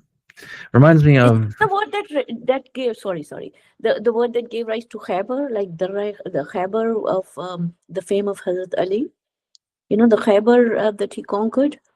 It must be the root, Khaybar that is, word yeah, that was where Oh, the Khaybar. Oh, where's Khaybar? Khaybar. My history is very in bad. the It's just outside of Medina. It was where all the Jews resides, waiting for the final prophet because they thought it's going to be Right, from right, their right. lineage. So Khaybar, it's like a collective of like castles or like walled villages. It's just outside of Medina. Yeah. I mean, there's probably some history as to why that town or that area got that name, but that's interesting. What about the root word of khabā? Khabā. Khabā? Yeah, because khabara is like you're telling something, but khabā يعني تخبى يعني it's hiding. Yeah. It's the opposite actually. Yeah. We looked at that. So I mean, yeah, I kind of just mentioned it, but I think the connection is that, like, you know, the Khabīr, you know, Khabīrun bima khubi'a, right? Like you could say it like that, I guess, right? Like the expert or the, you know, the one who has Because khibra. with the ra, with the ra, harf ra, usually what's like the meaning? Is it like more revealing something, or is it like what's that subtle, Apparent. So the ra usually right? has the meaning of that which is apparent. So like, yeah, Yes. it's like you take the khaba Khabā, and you and add then the you ra make it to it. make it ra al khab, right? Like yeah, you literally just add the ra to the khab. That's kind of interesting. I didn't notice that. That's why I love Arabic language, man. Yeah, Subhanallah. it's a treat, mashallah, for sure, to explore these nuances with you all. I had one more thought, but it slipped my mind. I'm sure it'll come back to me at some point, so I'll remember it for next time, or I'll share it in the group, inshallah. Does anybody have any closing thoughts? I do need to step away, actually. It's gets late so early now in the winter, but if nothing else, then jazakumullah khair, everyone. Thank you so much again, Erum. She's not here, but maybe she'll listen. And jazakumullah khair again, everyone, for your participation. And yeah, let's keep the conversation going, inshallah, until next time. Jazakumullah khair again. Jazakallah khair. Thank you so much. Thank you. Jazakallah khair, Umar, and everyone. Jazakumullah khair. Salam. Assalamu alaikum.